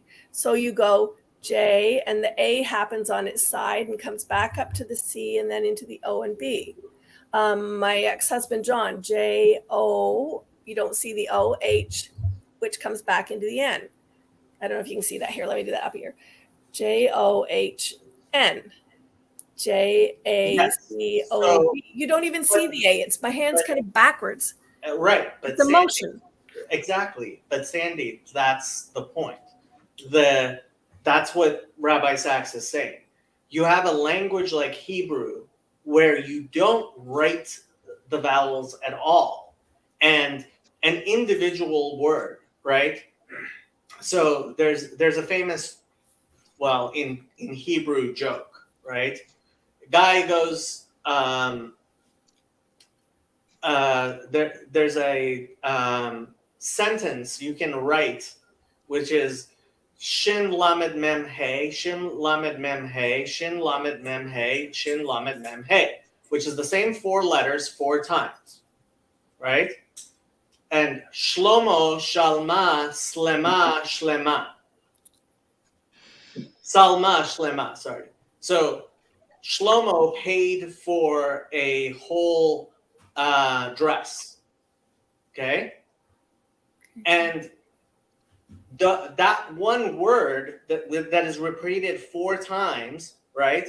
One time is somebody's name. One time is a verb paid. One time is a noun. One time is an adjective. Shlomo Shalma, Salma Shlema, right? Same letters. In Hebrew, that works, and that's a right to left language. But in Greek, where such a thing doesn't happen, and it's funny, Chinese, same thing. Ryan would know much more about this than I do, but like, with kanji, you can write kanji in any order you want. And I do believe they write up and down, don't they? But yeah, they write like with Chinese characters. So Koreans also do this with traditional writing. You write top down, right to left is the traditional way. But nowadays they write left to right because I don't know, just easier, I guess. But because computers. Computers, yeah. Well, yeah, but they used to also do it with typewriters and stuff. Yeah. But this is actually one of the things that I talk about, like the Greek Bible, the New Testament, right? So there's understandings of Christians will have very particular understandings of the Hebrew Bible in being like, no. For example, in Psalm 22, where it says, pierced my hands and feet, or like a lion, my hands and feet, right? And Christians will say, no, it was like a lion. It's pierced hands and feet. And my answer is, even if somebody wrote it that way and meant it to be pierced my hands and feet, guess what? Everybody else would have read it like a lion, because that's how you naturally read it. And it's not an exact language like that. And that's why in like, it's a big part, like rabbis say, don't read it X as X, read it as Y, right? Like, because there are many ways you can read the same sentence, right? Because it's contextual, as opposed to the Greek and left brain understanding, which is exact, particular, and not contextual. Right, both and, not either or. Yeah, I mean, you kind of see this as well in, so I'm going to be a little bit controversial, but you kind of see it a bit in Islam as well. Like in I think it's the Surah Al-Fatiha, it says that God is the Malik, right, of the worlds. He's the Lord of the worlds. But it can also say Malik, like he's the King of the worlds. And they kind of, it's part of like the 7 Ahruf, right, like the 7 variations of the Quran that's canonical, where it's like there's different words here and there that can change because they're using the same roots, consonantal roots, but you can pronounce them differently. You can put the different vowels in depending on the Aruf, and you get a more diverse meaning in literally in the same thing. So like, I think I was reading Abdul Halim. He wrote a book called The Themes and Style of the Quran, and he explains the first surah Al-Fatiha, which is only like 7 verses, and he explains that the beginning, so the Bismillah ar-Rahman ar-Rahim verse, right, in the name of Allah, the most compassionate and most merciful. Just the 2 names, Rahmani and Rahim, are so, like, because of the way Arabic and Hebrew work with the roots, there's so many different words and meanings that can be like understood through the root that you can't get in English. And so he talks about how, like, like Rahmani is typically translated as like the most compassionate, but it can be a whole lot more than that. It's also like beneficial, or like, and it kind of overlaps with mercy at the same time. And so it's like there's like this depth that exists in the root that we don't get in English.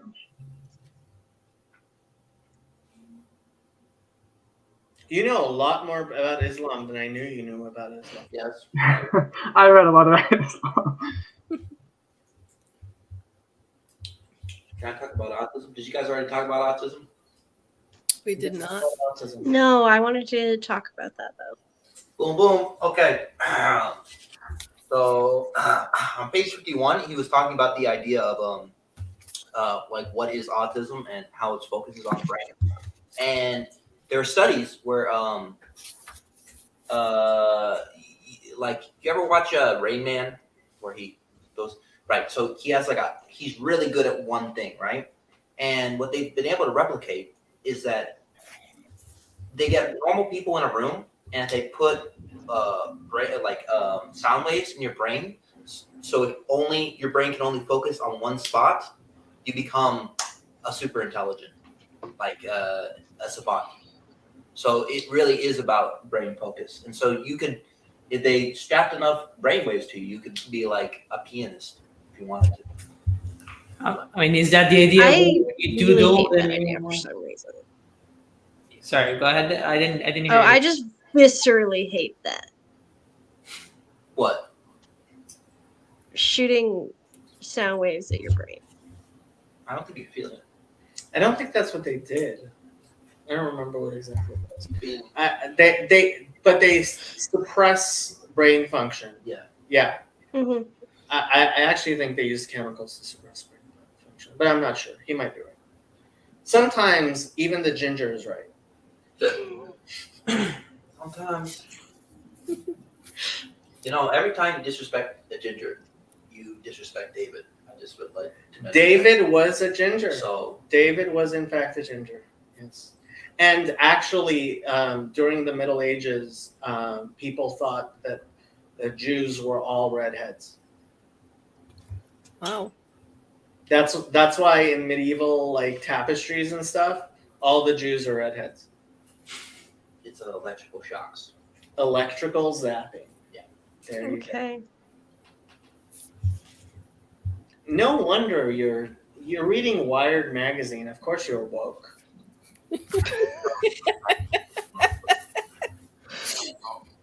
If you read Wired, you're gonna be wired into the woke. That's just gonna happen. Yeah. You know what?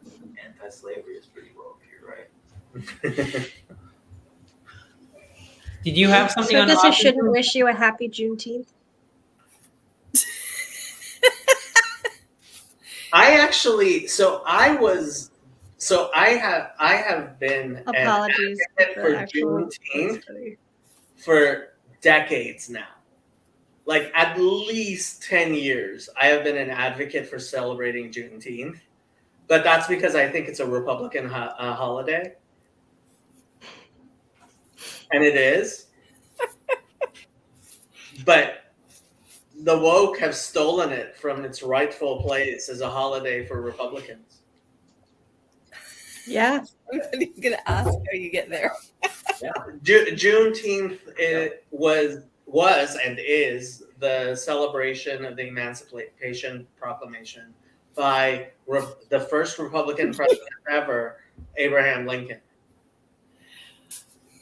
That's how you get to Republican. Okay, of Yeah. course. Yep.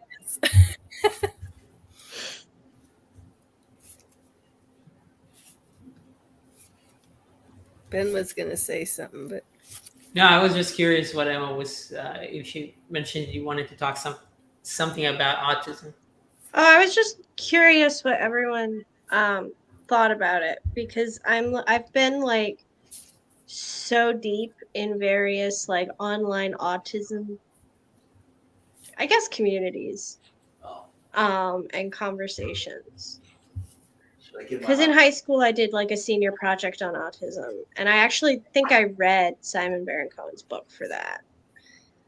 My big problem with autism currently is that we have the same criteria for autism in boys and girls. Like it's the exact same criteria are used for boys and girls, and it's like no, that doesn't work. no. Especially if this extreme male brain theory is right. But it doesn't matter.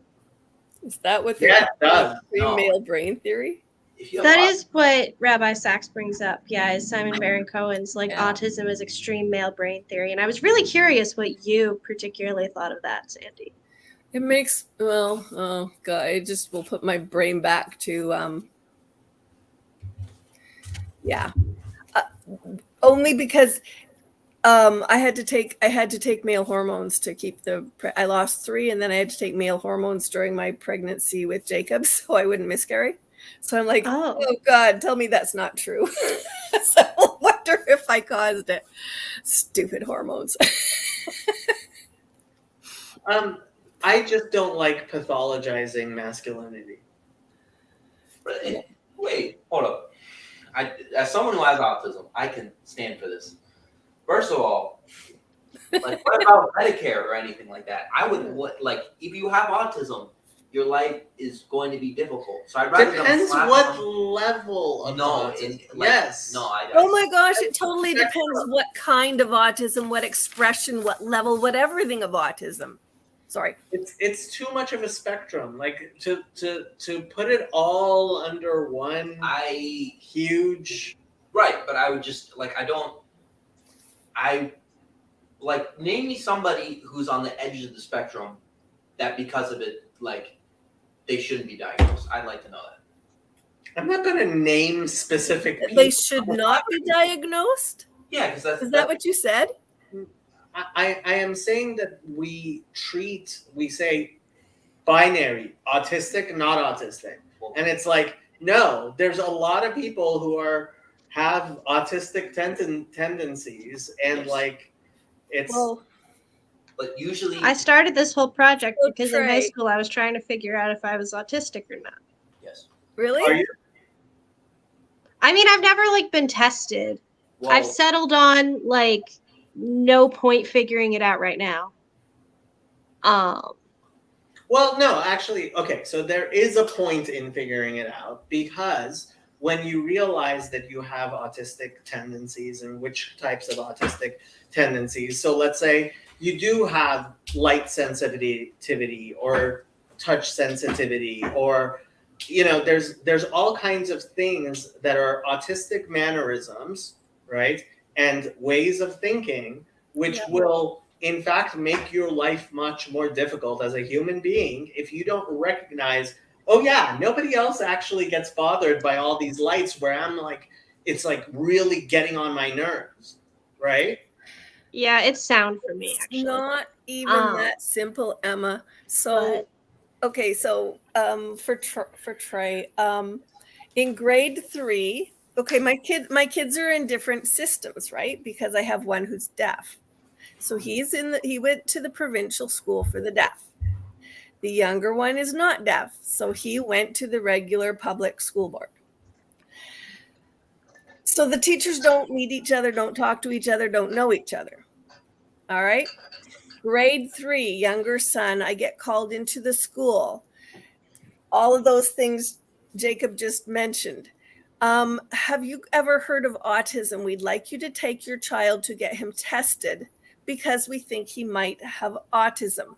Okay, this is my younger son. And I laughed and I said, that's really funny. Of course, I've definitely heard of autism. His older brother has it. But he didn't even get diagnosed with a label of autism because up here, we went to a specialist who was basically the best in the area. But he was so particular about diagnoses, he would not give one unless he could be 100% certain of it. Jacob had surgeries. That's a black mark against 100% certainty. Jacob is deaf. Another mark against certainty. And he has some pressure damage communication issues. Definitely not certainty. So he got the old generic PDD-NOS, pervasive developmental disorder not otherwise specified. Okay. When he was 3, his brother was born when he was 2. He's a year old. So in grade 3, I did take the younger son down to that same specialist who likes to have certainty, who sat in the room with him, ran through a whole pile of stuff. And yet, so my younger son would literally go to the vision specialist and pass out to the light. He was that sensitive to light. But he does not have a diagnosis of autism. The psychiatrist that assessed him said he didn't have enough of the social issues, even though the one specialist in the school, what's not a physiotherapist, occupational therapist, thought he actually may have had a social nonverbal learning disorder. Very tactile, very all the stuff Jacob said. But what the psychiatrist said was, no, he's definitely not autistic. He says, I think he's just one of those people on the obnoxious end of normal. Which I said, that's a delicate way to put it.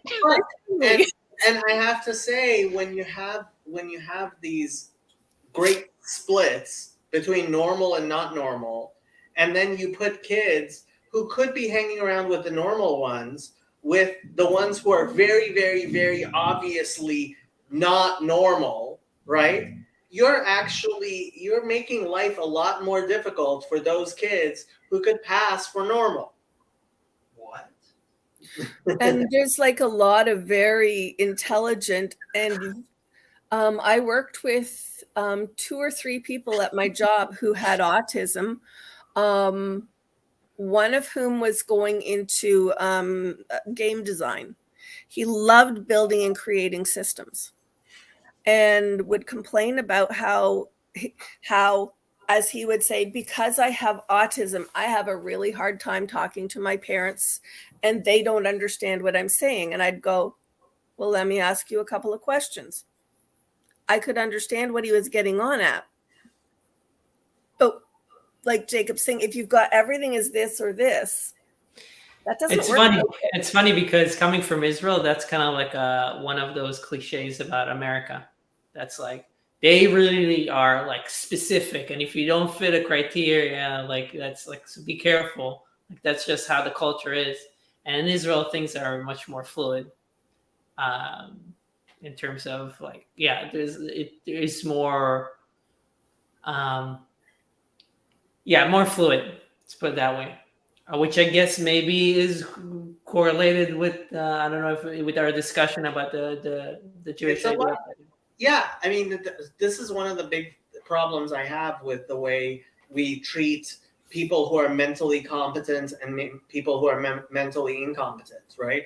Either you're completely mentally competent and you could be the CEO of some company and a fiduciary and a lawyer and a trustee, or you're completely incompetent and you can't even take care of your own bank account and you can't do anything. And it's like, can't we have people who are not capable of actually, like, I don't know, running, like being an attorney for somebody else, but they can at least make their own decisions? Or people who can make some decisions and not others? Like, we do the same thing. Like, oh, you're at 17, you have zero legal rights, and then at 18, suddenly you can sign away your life for like ever. And it's like, can we kind of moderate this a little bit, modulate this a little bit? And that's a really that has a lot of interesting nuances in my life around some of the things that went on with my kids. And one interesting spot I saw that was a few years back. Well, after the divorce, I redid my will. And because I thought my boys would one day want to have wills, I took them along with me to sort of observe the process and everything. And we had an interpreter come in so that Jacob could have, I didn't know how well he'd understand, but we had an interpreter. And we got to the point where the lawyers looked at the two boys and said, do you understand some of what your mom and I have been going through? Do you have any questions? And my younger son just kind of sort of looked like deer in the headlights. And then the next thing you know, the interpreter is speaking for Jacob with a very basic question, granted, but he had a couple of basic questions of things he wanted to ask. And Joshua turns and looks at him and goes,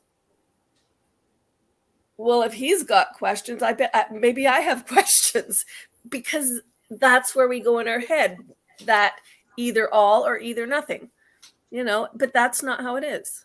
I have to say, Garth is flexing on us, talking about being at his girlfriend's place, like Jacob, this bragging. This is what you want. You can't have any criticism. You've been asking for anybody to get married, so you can't say anything about anything like that. No, I was actually kind of telling Elijah he needs to be at his girlfriend's instead of this in the book club.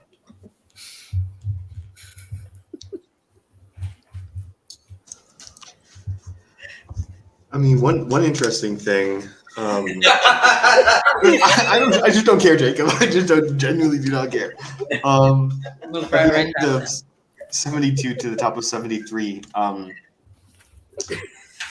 was so shaking of the foundations that took place between the 17th and 19th century was, in reality, the undermining and eclipse of the Greek rationalist tradition, not of the Judaic basis of faith itself, which, while respecting and honoring science as a form of divine wisdom, never allied itself to one particular scientific tradition and specifically distanced itself from certain aspects of Greek culture. I thought that was interesting because I'm reading this other book. It's Return to Scriptures in Judaism and Christianity, Essays in Post-Critical Scriptural Interpretation. And in one of the books, they talk about where is it? Here it is. they talk about this. So the Catalonian Jewish philosopher Hasidai Chrysos, 1410, continued the Maimonidean tradition even while criticizing Maimonides' own work. In his book Or Adonai, Chrysos offered a systematic critique of Aristotle's physics, presented in the form of a critique of Maimonides' attempt in his 26 propositions to demonstrate the Jewish doctrine of creation in Aristotelian terms. Rather than the mere details of any of the Aristotelian systems, the ultimate object of Chrysos' critique was the scholastic method of reasoning itself, an attempt to achieve rational certainty.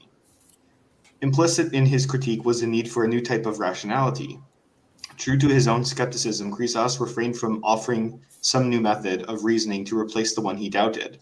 As Wolfson noted, in a larger sense, we may see in Chrysos' critique of Aristotle the fluctuations of the human mind at the point when it began to realize that reason, which had once helped man understand nature, to free himself from superstition and to raise his desultory observations to some kind of unity and wholeness, had itself in the system of Aristotle gone off into the wilds of speculation and built up an artificial structure entirely divorced from nature. A new way of reasoning to nature was sought, but none was yet to be found. Chrysos had passed the stage when men condemned reason. He had reached the stage where man began to doubt reason, but he had not yet entered upon the stage where man learned to control reason by facts. Chrysos' reluctance to present his own worldview or to develop a theory of physics is consistent with the skeptic posture that he intended to promote. In this way, he contributed to a movement that by the 16th century would bifurcate into mysticism on the one hand and Sanchez's scientific methodology on the other. Both of these approaches were predicated upon the realization that human reason alone could not attain certainty. One would invoke divine illumination, the other scientific experimentation. Certainty has come up a few times. I don't have a comment. I'm just curious about what you guys think. Like, why is certainty coming up so much? Are we obsessed with it? Is that a Greek? How do you know that it's true, Sandy? I mean, I feel like we kind of touched on this on Halachic Men, and Elijah, you had the same kind of like thing where you were saying, how do I know it's true? And I think we had something about it's an axiom. It's not an axiom. Maybe it's an axiom. It's something that is just you take on is a hypothesis that you live through, that you live by. It's like the lens from which you view everything. In that conversation, I don't know if that makes sense for people that didn't have that context, but yeah. I did. It's like C.S. Lewis's quote. I don't view the world. I don't view Christianity through the world. I view the world through Christianity. C.S. Lewis. Mm-hmm. Yeah. Well, it's kind of interesting that he brought up mysticism because, like, I think mysticism is one of those places where, like, philosophy and religion just kind of, like, intersect and get confused really easily. Because, like, if you know anything about, like, the origins of mysticism, like, it all kind of, like, at least what we kind of consider mysticism today kind of originates in Neoplatonism. And Neoplatonism was a philosophy, right? Like, you read the Enneads and, like, Plotinus, and he was just very... He was using Aristotelian and Platonic philosophy to, or mostly Plato, to arrive at some sort of mystical, beyond certainty, beyond transcending thing, and that's like, I mean, I think some people would say that's where, like, I think like Zevi from the Seeking Unity channel and stuff, they like talk a bit about like Kabbalah and its origins in Neoplatonism and stuff like that. So I mean, like, that's always been a fascination for me as well, because it's just like they just seem to like lose everything. Just seems to get lost in that sort of Neoplatonic mysticism sort of thing, like philosophy and religion. Like I feel like that kind of goes against the dichotomy as well. Or I was gonna say Archimedes when he discovered a squared plus b squared equals c squared, because they didn't really have chalk. He created his own triangle cult where they would go. Wasn't around. that Pythagoras? That was Pythagoras. Oh, Pythagoras. Sounds like Pythagoras, yeah. I'm like, he's gonna tell us about a man running down the street naked now. Oh, that wasn't. Mhm. That's Archimedes. I don't know. Same old white dude. Be more woke, why don't you? Why are you such a racist against white people? Well, you know, I can talk about other people I hate, you know, but I just man. So.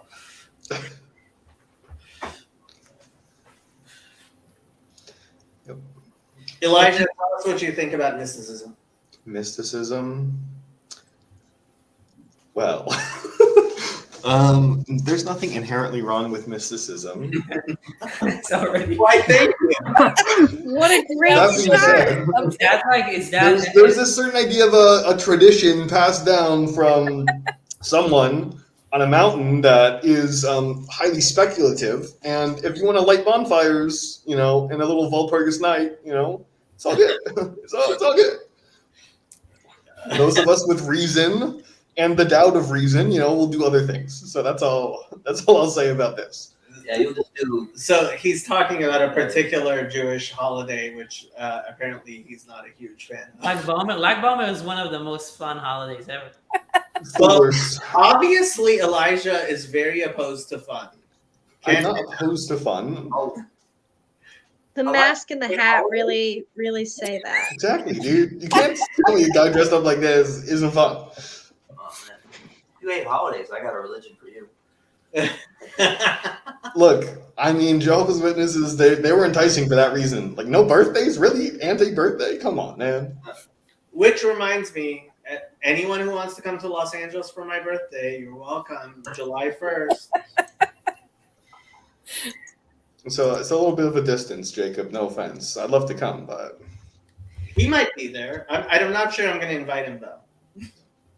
you need one token woke person at every birthday party, all right? I really gotta say some racist stuff to like. I don't like this. For me to think you're based, yes. I'm gonna start sending you Sam Hyde clips. Maybe that'll change. Who's Sam? That's what Is the idea of certainty is that related to in 52 when he talks about narrative versus argument?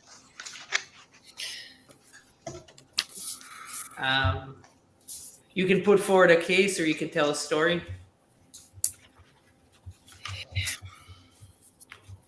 They are different in their methods. They are different in their methods, their inner logic, and their aim. Argument appeals to verifiable truth.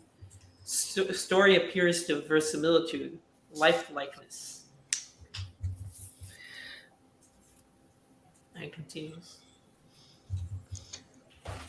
I think, okay, this is going to, well, no, it doesn't sound stupid, but it definitely sounds something. Every time that certainty comes up, I keep thinking of the opposite of what we were talking about, the movement of language. It feels like something that's aiming for so much like not static, like, you know, the electricity kind, but static, like as in not moving. It's stuck in one place. That's what I feel like we're really aiming for when we're talking about that. And I kept thinking, but what's wrong with doubt? Doubt is like Jacob wrestling with the angel or whatever it was, the Satan, or the death thing. Like, you have to wrestle with things. Oh, I have to wrestle with things. I don't know if you guys do, but I have to wrestle with things. That's how you know what they are. And that's how you build relationship. Or, you know, like, or maybe that's just my life, but. You're just so female, Sandy. You know what? But I have. I was about to say that I get it. So not being, I'm not affirmed. I'm not allowed to say there's anything good about that. So I've saved all of this potential up, and I'm sorry, you're just kind of getting bombed with it. Well, hold on. Who said there's anything like? This is part of my whole thing with. I hate when they translate it as Adam's rib. It's not Adam's rib. It's Adam's side. Okay, so do you want to know something really butchering the language? I tried to defend my position as a woman being something other than some kind of evil destruction of the entire world and future history of everything from the beginning on, by saying one of the translations said, in the context of like, but a helpmeet doesn't, it's not akin to a personal slave, A. And B, at one point it said something about, and it probably related to something that was getting thrown in there from the New Testament, but about benevolence. Because benevolence is goodness. And I was saying, like, for something good, you know, like that goodness that exchange between people. But when I said benevolence is the word, the answer I got was, well, then benevol. I've saved a lot of just simply being allowed to be a woman and go, oh my goodness, I love being a woman. So sorry. I do think yes. Well, we don't like that because we want to be right. Okay, being wrong. Like, this is just like awesome.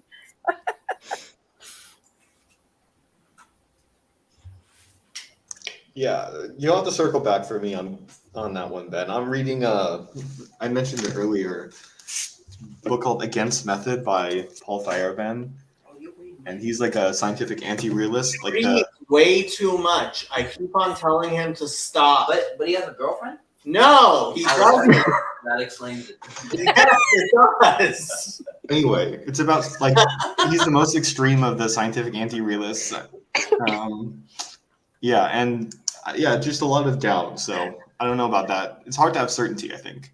I mean, that isn't doubt. Well, not doubt. I mean, like, I think like maybe a better way to think about it is questioning. I don't know if doubt is the right word, but I mean, isn't that like the whole? Isn't it the thing that that Moses has, that the thing that is so emphasized? The questioning, the struggling, the Abraham asking for I call it bartering. I don't know if that's the good, but Bargaining. Bargaining, not bargaining. Bargaining. I mean, that's the thing. It's not.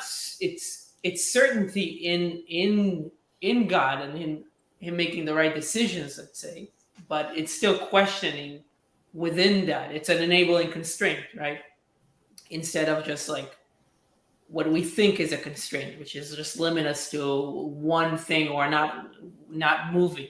An enabling constraint actually allows us for multiple choices within the reasonable frame. I think the difference is that question is kind of a generic thing. So question can just mean attempting to gain clarification. But I think doubt is what occurs when you have suspicion about something, right? But why suspicions? I mean, with Moses talks to God or with Abraham bargains, it's not suspicion. It's like he has if he wants to save people, or right? I mean, like it's not suspicion. It's like it's a good faith argument. It's So I don't know. I don't. Yeah, I agree, but Okay. not like I said. Not all questions are doubting questions. Right. Okay. But I assume all doubts are questions, right? So. Are all doubts questions? I think so. Psalm 72. What Psalm 72? It's the doubters one. Psalm 72 is apparently this out. I have no idea which psalm this is. I literally showed it to you. Bring her up. 72. It's a melody of Asaph. Psalm 72. Not Brachot 58a. Psalm 72. You may be wrong. Nope, I'm wrong. Song of Solomon. No. Sorry. You're wrong. Is it 73 or 71? How much certainty did you have, Trey? Yeah. I had very little certainty. Oh, there we go. Nope. That's not it. No, No, yeah, it is. That's it. That's the one. Ah. A Psalm of Asaph. God is truly good to Israel, to those whose heart is pure. As for me, my feet had almost strayed, my steps were nearly let off course. For I envied the wanton, I saw the wicked at ease. Death has no pangs for them, their body is healthy. They have no part in the travail of men. They are not afflicted like the rest of mankind. So pride adorns their necks, lawlessness enwraps them as a mantle. Fat shuts their eyes, their fancies are extravagant.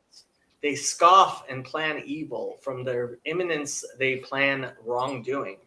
They set their mouths against heaven, and their tongues range over the earth.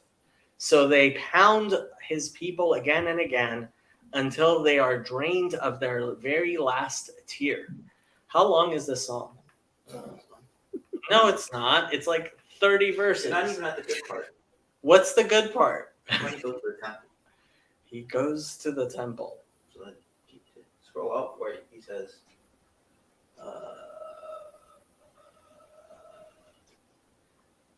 go up. Yeah. So I applied myself to understand this, but it seemed a hopeless task till I entered God's sanctuary and reflected on their fate. You surround them with flattery. You make them fall through blandishments. Lamasuot. Okay. How suddenly are they ruined, wholly swept away by terrors. When you are aroused, you despise their image, as one does a dream after waking, O Lord. My mind was stripped of its reason. My feelings were numbed. I was adult without knowledge. I was brutish towards you. Yet I was always with you. You held my right hand. You guided me by your counsel and led me toward honor. Whom else have I in heaven? And having you, I want no one on earth. My body and mind fail, but God is the stay of my mind, my portion forever. Those who keep far from you perish. You annihilate all who are untrue to you. As for me, nearness to God is good. I have made the Lord God my refuge, that I may recount all your works. What does this have to do with doubt? My feet had almost. What do you mean? He was God. What? I literally have showed you this like multiple times. And every time I have no idea what you're talking about. I've always been told this is the doubters song. But... Yeah, because like. Okay, exactly. I get it. It's not like they don't. Oh my goodness. Okay, I'm sorry. Why is this guy in my house? I think you invited him. Oh. That might be on you. It might be. Never, when the JWs knock, never let them in. Ever. I don't know. Talking to the Mormons made Ted Catholic, so. Mormons did, in fact, make Ted Catholic. Yeah, I still haven't watched that video. There are so many videos I need to watch. Maybe I can make a Protestant. I'll tell you funny stories. So I have a funny story about the witnesses. Back in the day, my mother worked as a hairdresser, and one of her coworkers was Greek Orthodox. And so it just happened to be that they only had like one day off a week. And so, of course, on your one day off of the week, you want to go and take a nap, sleep in a little bit. But of course, the witnesses, they knew that day that she had off. Knock, knock, knock, 8:30 in the morning, they're knocking. So one day, my mother's coworker decides, I'm just going to start speaking to them in Greek, right? She's like, oh, I don't speak English, sorry, I only know Greek.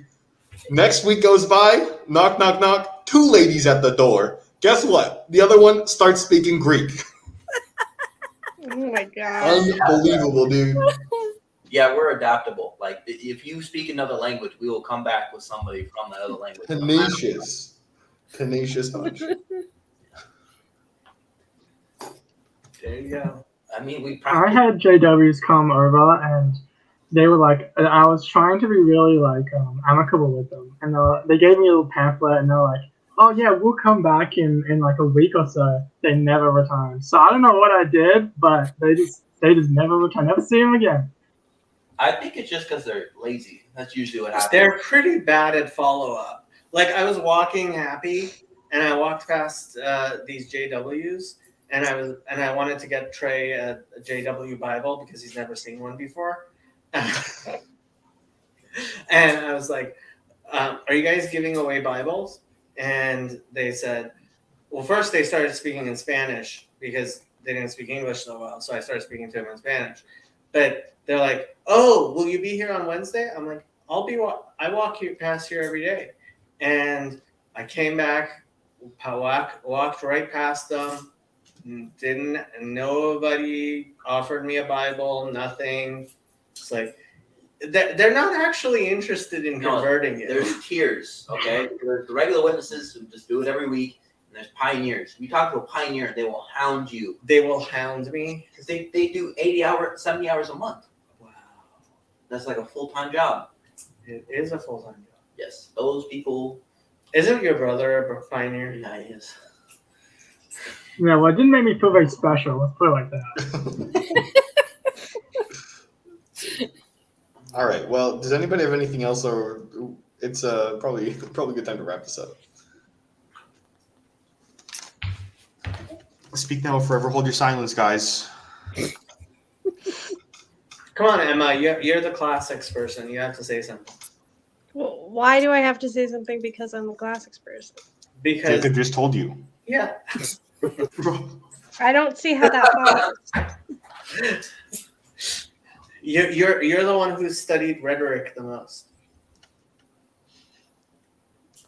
Rhetoric was always my weakest. I had it seriously. It was the one I had the hardest time So tell us a story. understanding. Do it, Things I Dan. like. Rhetoric, not so much. So tell us a story. You must know a great allegory.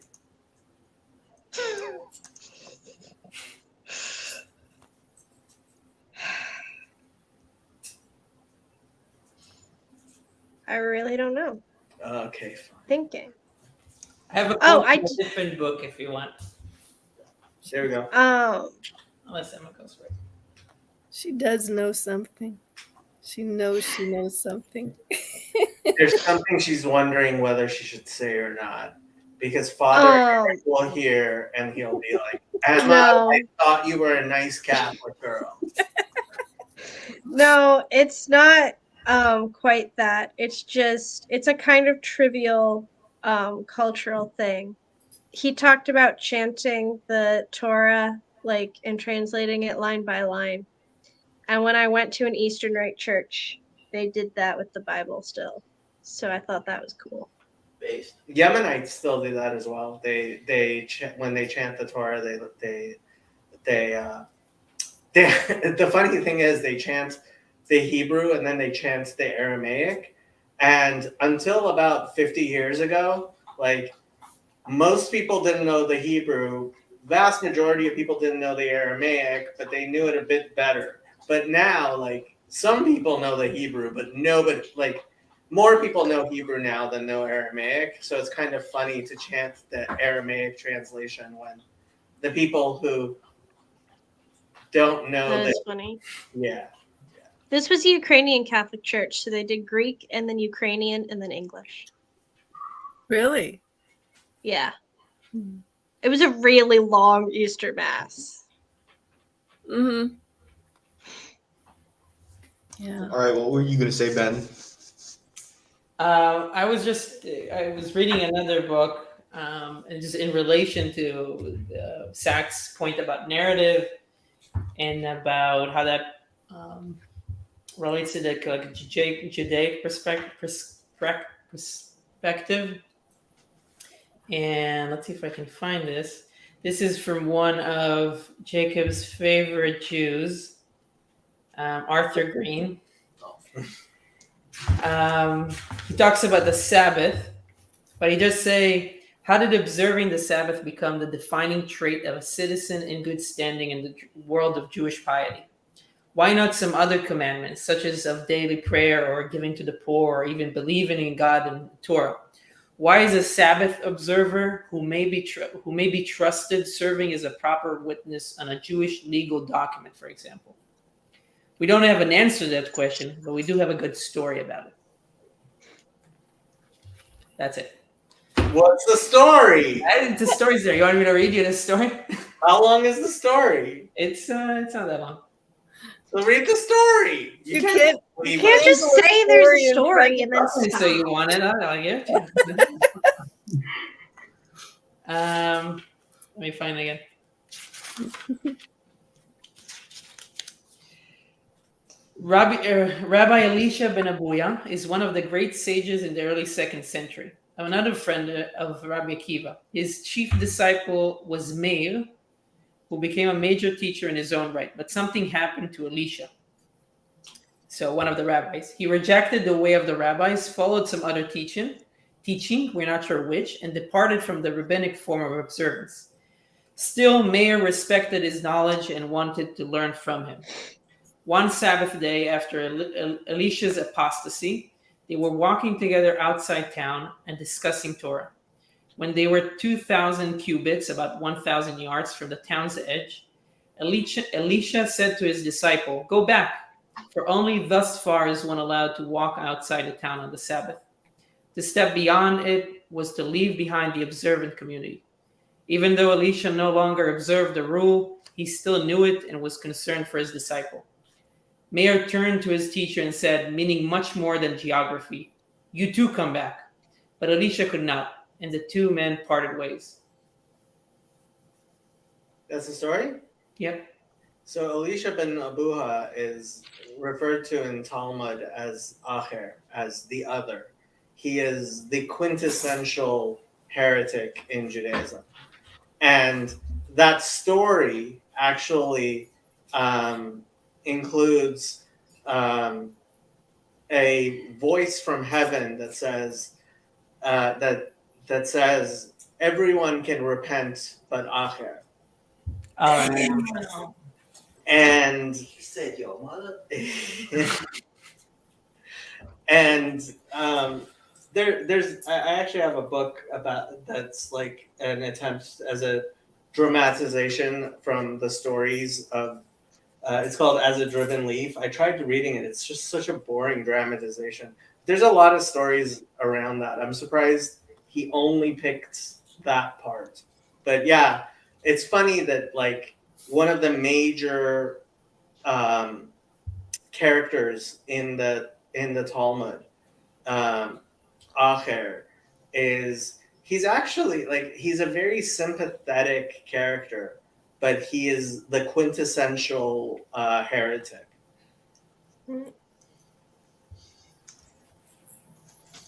I tried to leave it on a good note, but no, it didn't work. No, the good note is actually that even the heretic is like it's a very sympathetic rendition. Mm-hmm. This was something I was talking to Father Stephen about. I'm like, yeah, when it comes down to it, oh, that's what I wanted to do. Now I remember. There's a new Orthodox catechism out that talks about Judaism, and apparently lots of people have lost their minds.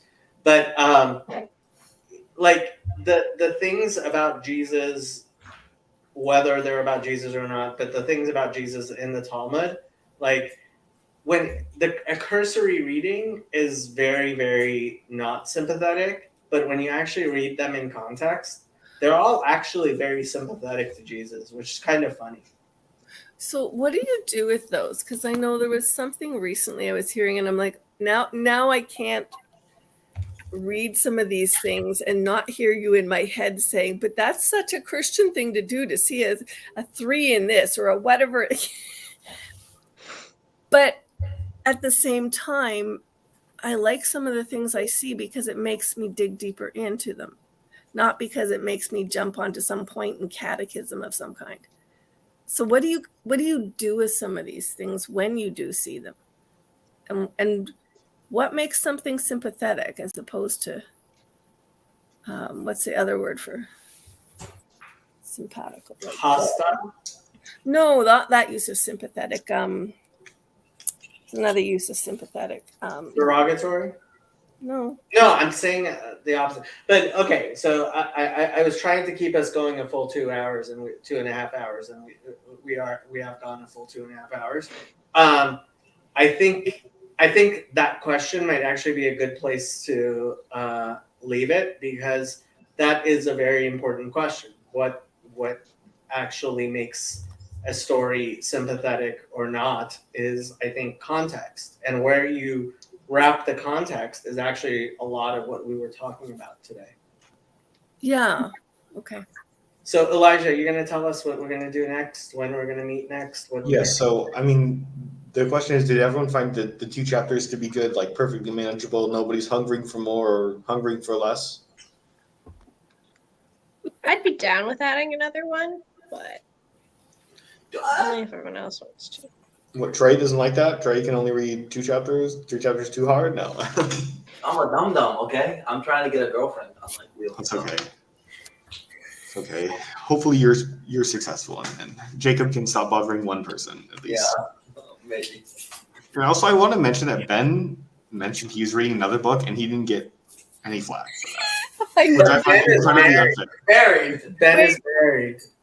Okay, well, Elijah, there's definitely something there. Did you notice? That's the secret. Once you do reading another book. Once you're married, you're allowed to read 2 books at a time. Oh, okay. Thank you, Jacob. Thank you. All right. Well, so we'll just do another 2 chapters. We'll do Finding God and What We Stand to Lose, and then I'll ask on the chat and Discord if people want to add a third one next week. All right. So it's going to be on the 3rd of July, 2 days after Jacob's famous birthday party. The 3rd of July. Yeah, I guess people won't mind 4th of July weekend. Uh-oh. Now it's Americans getting in the way. Should we move it to the 10th then? Well, if we do the 10th, then 3 chapters actually make sense. I was going to ask in terms of the split, because Finding God, and then What We Stand to Lose, chapter 5. So we've got 4, 5, and 6 is what we want to do. If we push it to the 10th. If we push it to the 10th. And because then the following chapter is Politics of Freedom, and I feel like those 3 chapters go together. It's only like... Just glancing at the titles, but I don't know, so I'm kind of going, do they? We'll see. It's only 50 pages, so... I mean, they do talk about freedom. So... Ryan, what's your opinion? Well, you see, I'm like you, and I'm not married, so I've got a lot of spare time to do reading. So, I don't really mind either way, to be honest with you. I could do 3 quite easily, but yeah, I think 2's a good number, to be honest. But Oh, he's anti-3. Triad scare Ryan now. I see how it is. Yeah. I think 1 chapter a week makes sense. Okay. Well, Jacob is the czar of this little area, so we'll do chapters 3, 4, and 5, and we'll meet on July 10th. Thank you. I do appreciate it. I feel bad making everyone wait a week, but All good. I will be at my mother-in-law's house, so. Your mother-in-law can join. Emma's like, my mother-in-law will not have Jewish book study if it's not in Hebrew. It has to be in Hebrew. She'll try to make you all charismatic. My mom may actually hop on this. Really? Yeah. That would be interesting. You told your mom, yeah. All right, Jacob, we're going to read the next 3 chapters. We're going to meet on July 10th. Let's end the stream. End the stream.